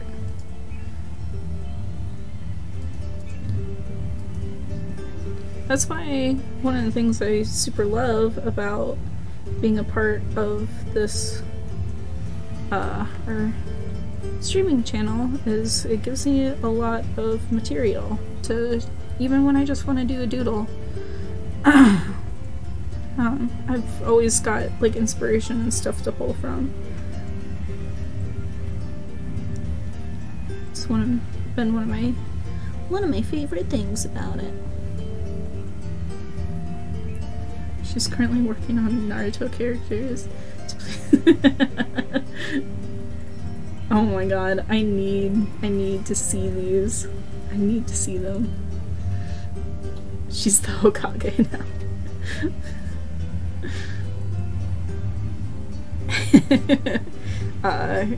Yeah. I don't know a whole lot about Naruto, but my like biggest interaction with Naruto has been the like old, I think they were on PS2 games. They were kind of like pseudo like fighting adventure games, and they were a whole lot of fun. I used to rent those from Family Video.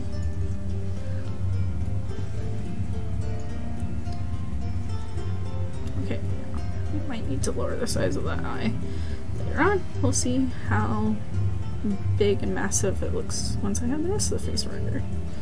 Okay.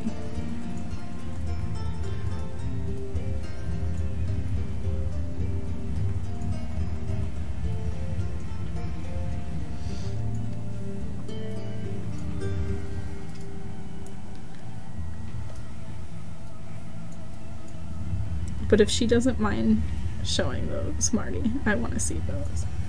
But if she doesn't feel comfortable with it, I'm also okay with that.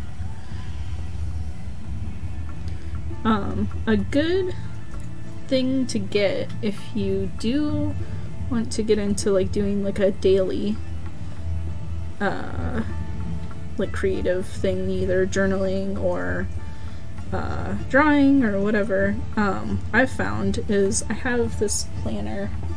Let's see, do I have it in my vicinity?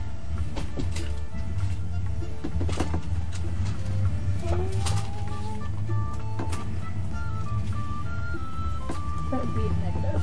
No, I don't. But they're called Hobonichi Tekko.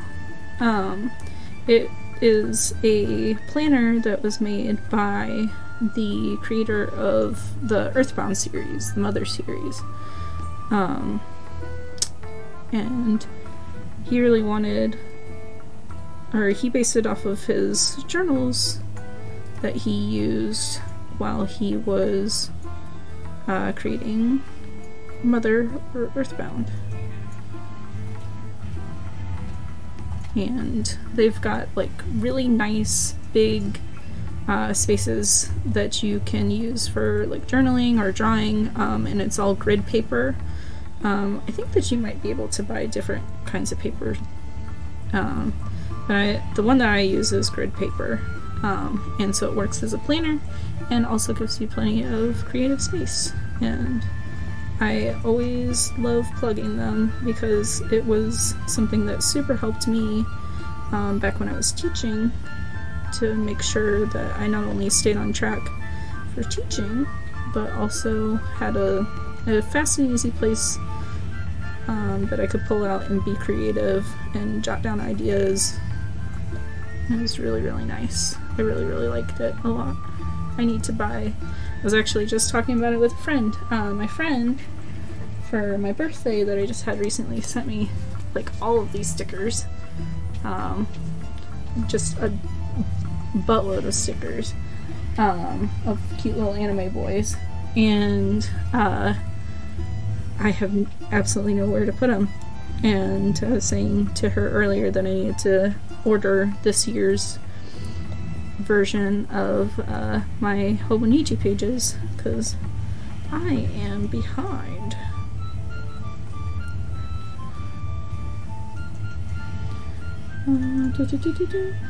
Games are super great. I mean, you pretty much play the show, but what else are you doing in the game? Yeah, for real. Yay, get pictures!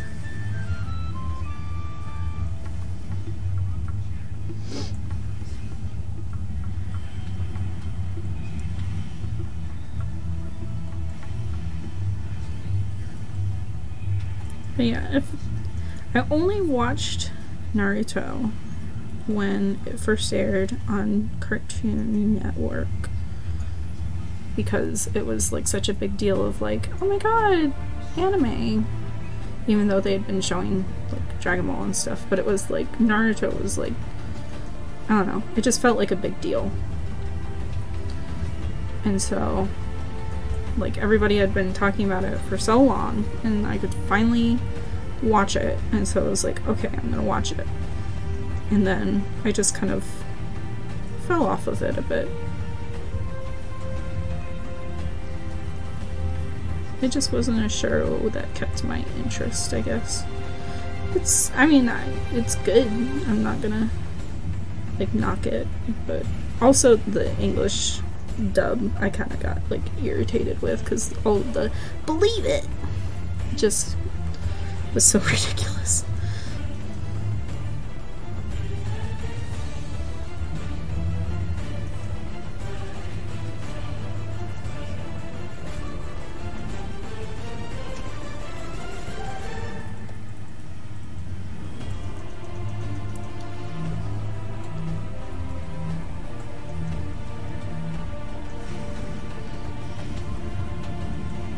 But I do love me some anime.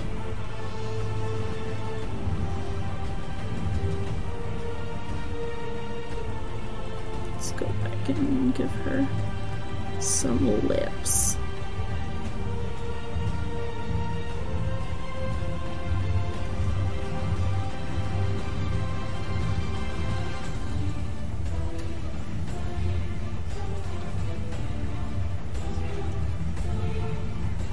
This music here is like we're fighting a frickin' dragon.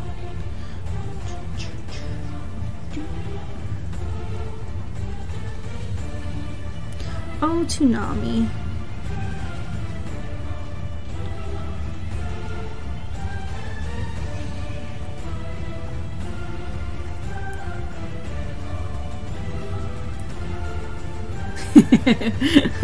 The fool leaving her notebook out. Amazing. I can't wait.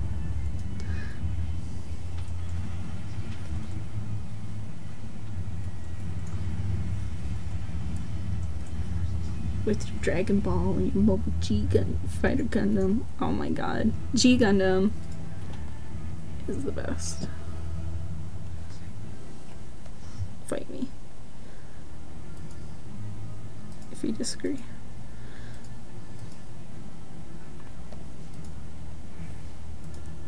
Fight me in the streets. Okay. Is that just the end of the playlist? It might be. Oh well, we've got like 10 minutes left, so we'll just maybe chill. Oh man, I opened the Twitch channel so I know when to start. Oh no! Yeah, you might be a little late on that one. Oh, it just paused. Okay, cool. Well, let's keep that going then. I don't want to fight you. Please, God, finger burning hand on me.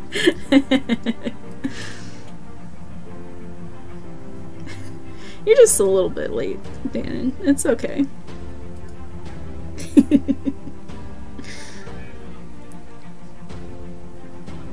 Oh, thank you. Yeah, it's an okay show. It just suffers like so many Shonen Jump shows where it is trying to adapt a manga in process, and so they have to draw out every storyline with way too much. Yeah, a lot of those shows do that. I mean, it's gotta be rough, right? Like, I don't envy their position at all. Like,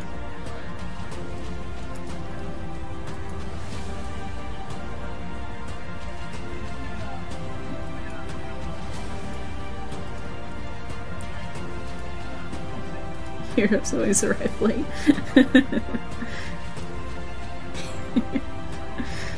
But just wait till it's over.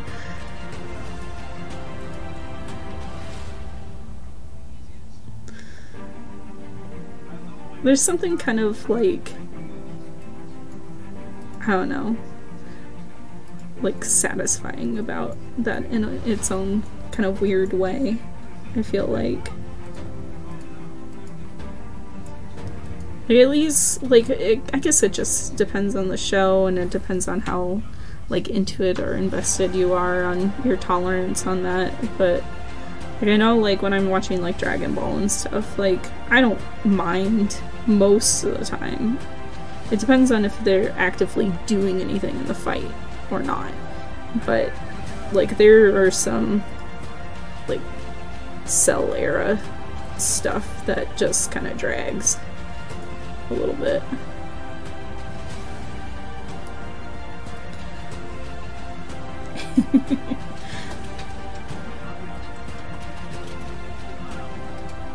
That is why we have two versions of Full Alchemist.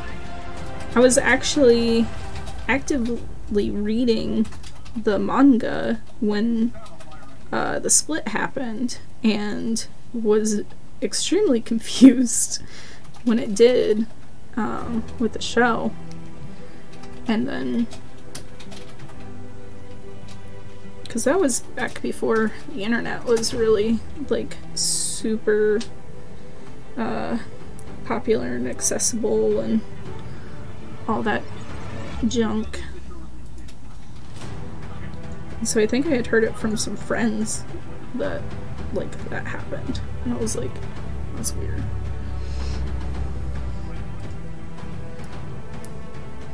And stars behind so definitely links just because Legend of Korra any day, or even Pokemon.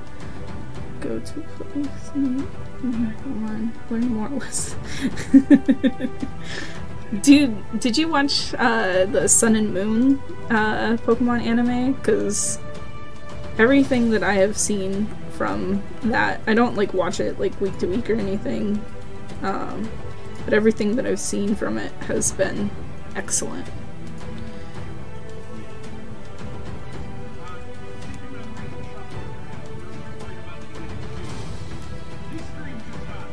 Brotherhood is the latest one. I believe it ended quite some years ago.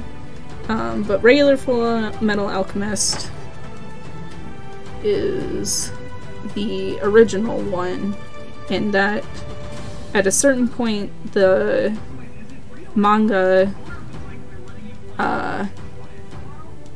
just fell so far behind that they just kind of had to go it alone, or else they would have had to cancel the show or something. So they just kind of started making stuff up, and then the stuff that they made up, they could never quite tie back into the direction that the manga took, because it veered in a completely different direction. So they ended up just being like, well, this is the canon for the show, and this is the canon for the manga, and that's the way it was just for years. And then I guess they eventually were like, well, hey, how about we actually tell the story that's in the manga? So then they made Brotherhood, which is the same as regular Full Metal Alchemist up until a certain point, and then it changes.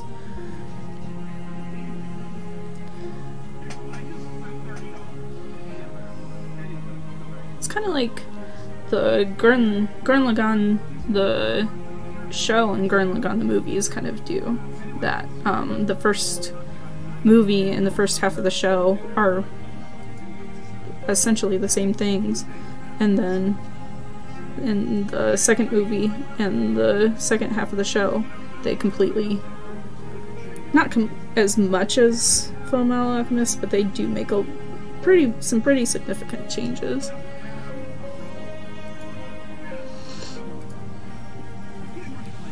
Ash Ketchum is a Dreadlord. That's awesome.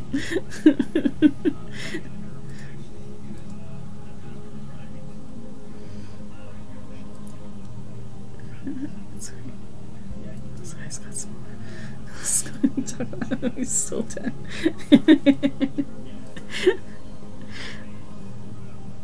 Andy, are you over here writing creepypastas in the chat?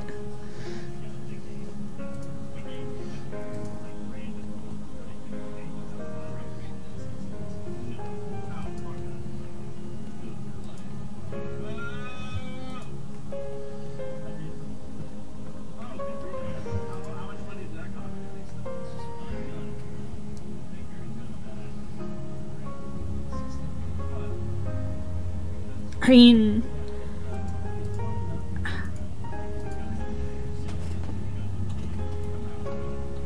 Fullmetal could, especially if you've ever watched the movie for the first series, not Brotherhood. It kind of could really work. Because, I don't know, I haven't watched that movie in a long time, but I feel like it could work really well as a Dread Realm.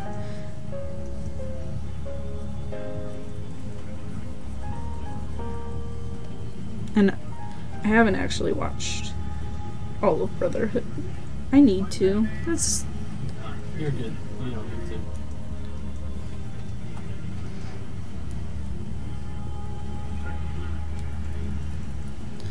Oh, anime's real good, guys.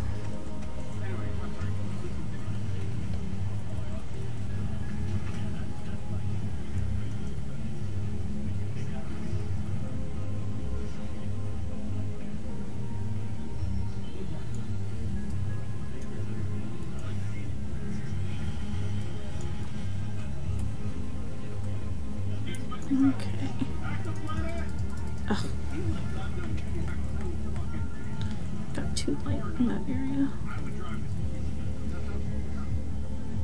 Yeah, I think that eye is just gonna end up being way too big. I'm probably gonna have to resize that. But that's okay. Okay, adding to our Dread Realm list, Pokemon and Full Metal Alchemist, awesome. I'm down. The Pokemon Dread Realm is just a bunch of druids casting animate on stuff to make their Pokemon.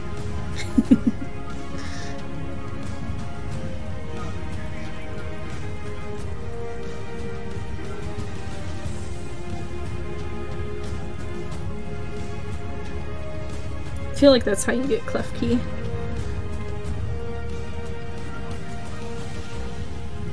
Or like Poltergeist and stuff like that.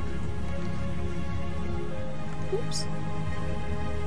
See, that's where that brush is really unpredictable. I think once you color the other one, you'll be better able to judge, because I think the one... Yeah, like... I'm definitely not gonna resize it until I get that other one, because, like... Oh, well, I've merged them down, but, like... I don't know. They didn't look too big when I was doing a sketch, so It's definitely probably just the like optical illusion of there only being one colored. And once I get the hair in there and stuff, because it's very much like not in there currently. Let's throw some hair on this mid piece here. Because that also sometimes will make something either like stand out or go down or whatever. Colors, art theory.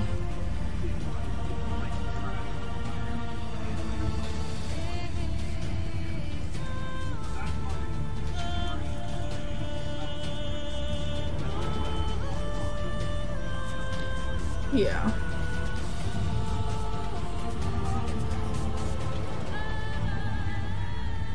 This is another song that sounds very witchery. I've just been on a Witcher kick lately though.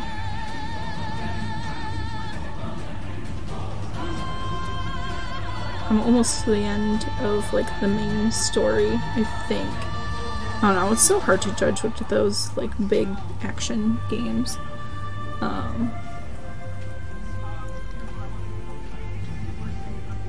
Of The Witcher 3. And it's been very good. Very, very good so far.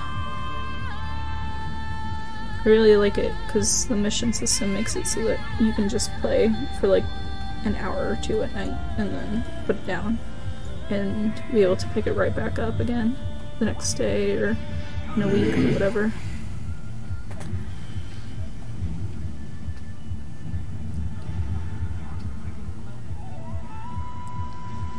Okay. Oops. Completely messed it up.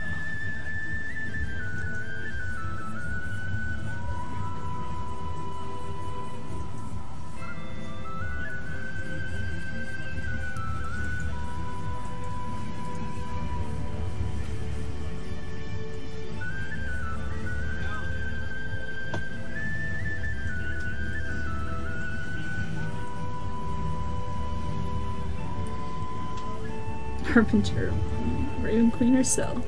Yes, this is Marley. Yes. Also terrible Irish. She is. But that's what everybody loves about her, right? Right? Her honesty. Her infallible honesty. Is that the correct word to use for that?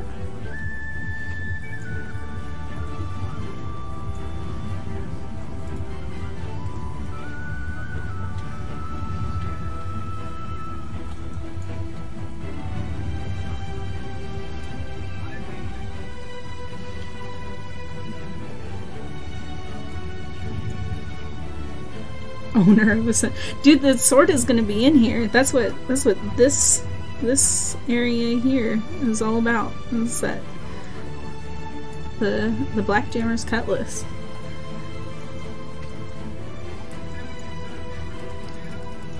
Yeah, see, that's looking a lot better now that I've got like the rest of her like hair and stuff. That doesn't look too big. I bet you once I get that other eye colored in that it'll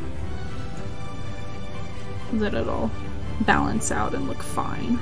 I might knock it down just a peg, but that'll be about it. And then probably just over here on the side so that it's not like directly going into her hair. I bet you. We'll see. We'll find out. Probably another day. Not today.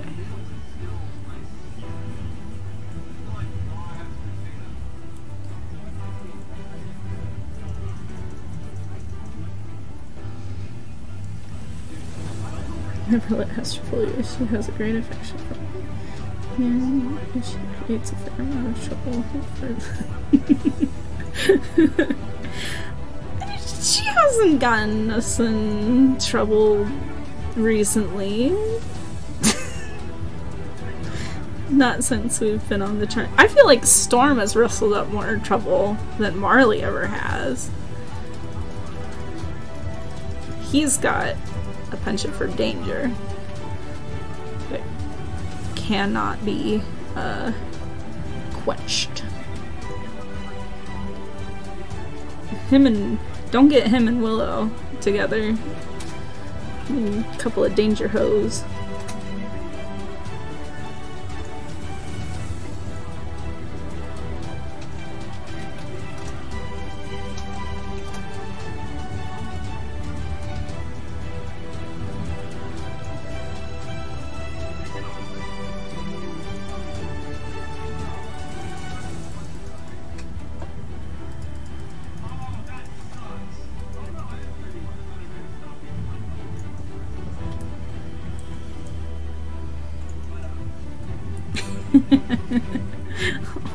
Well, thank you, Knifey. There was a little while where I had headcanoned that Marley did not care for Knifey that much, and it never really played out. So I think that I just kind of like dropped it. Although she still doesn't really care for Alvar that much.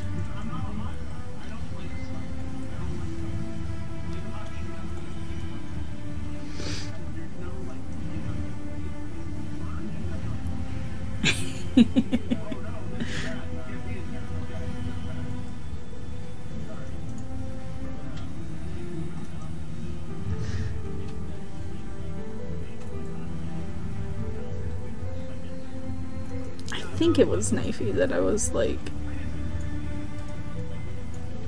Marley's not gonna like him that much. I just like, I don't know, it was something about like the way that he was interacting with the party was like my justification. And then like it started, I think it was when we got into like the fight in that bar that I decided to kind of like change it or something. I don't know. It never played out, so.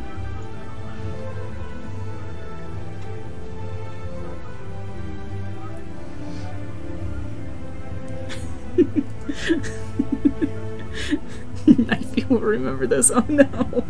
It never played out. I never followed through with it.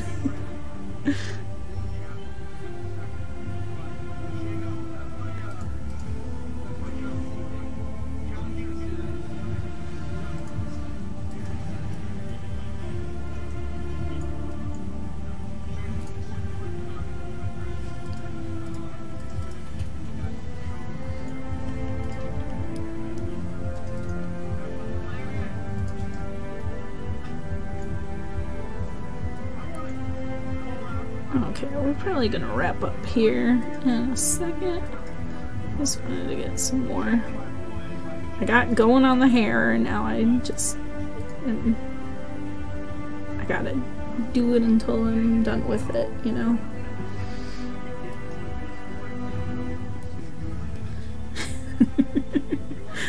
Oh no, are we adding more to the Knifey lore?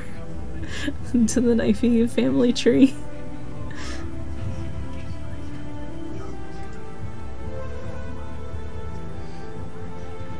Also, let's be real. He wouldn't call it your great-grandfather. He'd call it his great-grandpappy.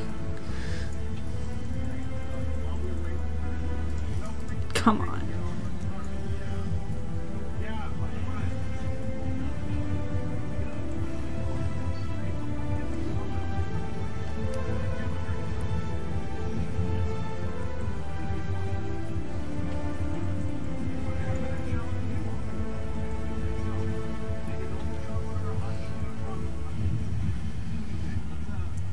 He was always sweeping.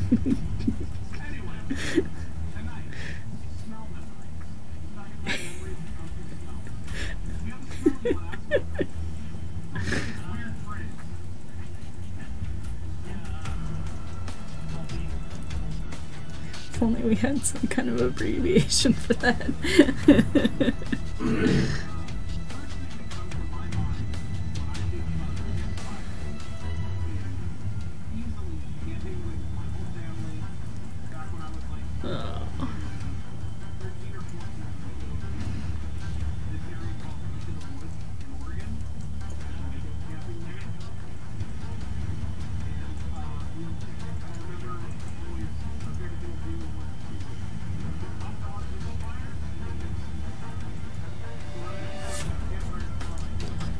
Oh, Marley and your zigzag hair that I gave you and am now blaming you for.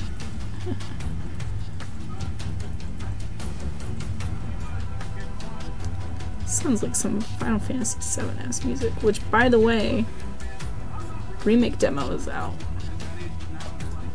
Chris was playing it earlier, and it looked pretty cool. But since I saw him playing it earlier, I was like, I'm gonna give myself some time away from it before I play it. Although I might play it too. I don't know. Probably just play The Witcher.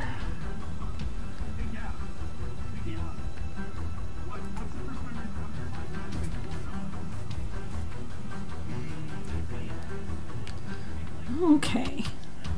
I think that's where I'm gonna stop for right now, since we're at kind of a good stopping point. But we're looking pretty good. I feel like we made some pretty decent progress on this. So yeah, thank you all. Oh, actually, the highlight of that stream was playing instructing Knifey to look.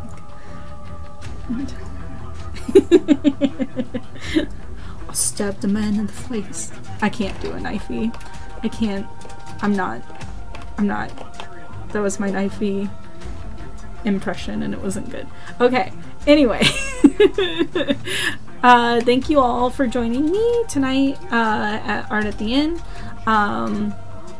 Yeah. It was real fun stream, got a lot of work done, feeling really good about it.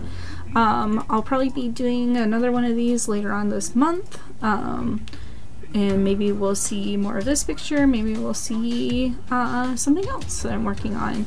Maybe it'll be more emotes, who knows where I'll be at. Make sure that you follow me on Twitter and Instagram at Soupsica. And make sure you follow us here on Twitch, at YouTube, if you search the Laughing Dragon Inn, or it's YouTube/God of Roads, and then on Twitter at Laugh and Dragon. Yeah, we've got a lot of cool stuff. On Wednesday is Star Chasers, where I'll be there again,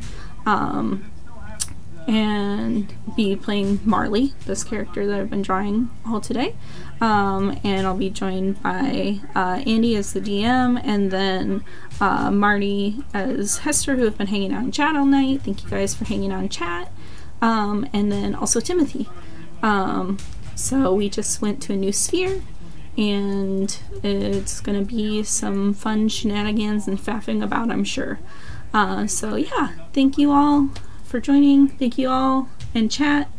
You all have been great. We had some great discussions. Thank you. I'll see you guys next time.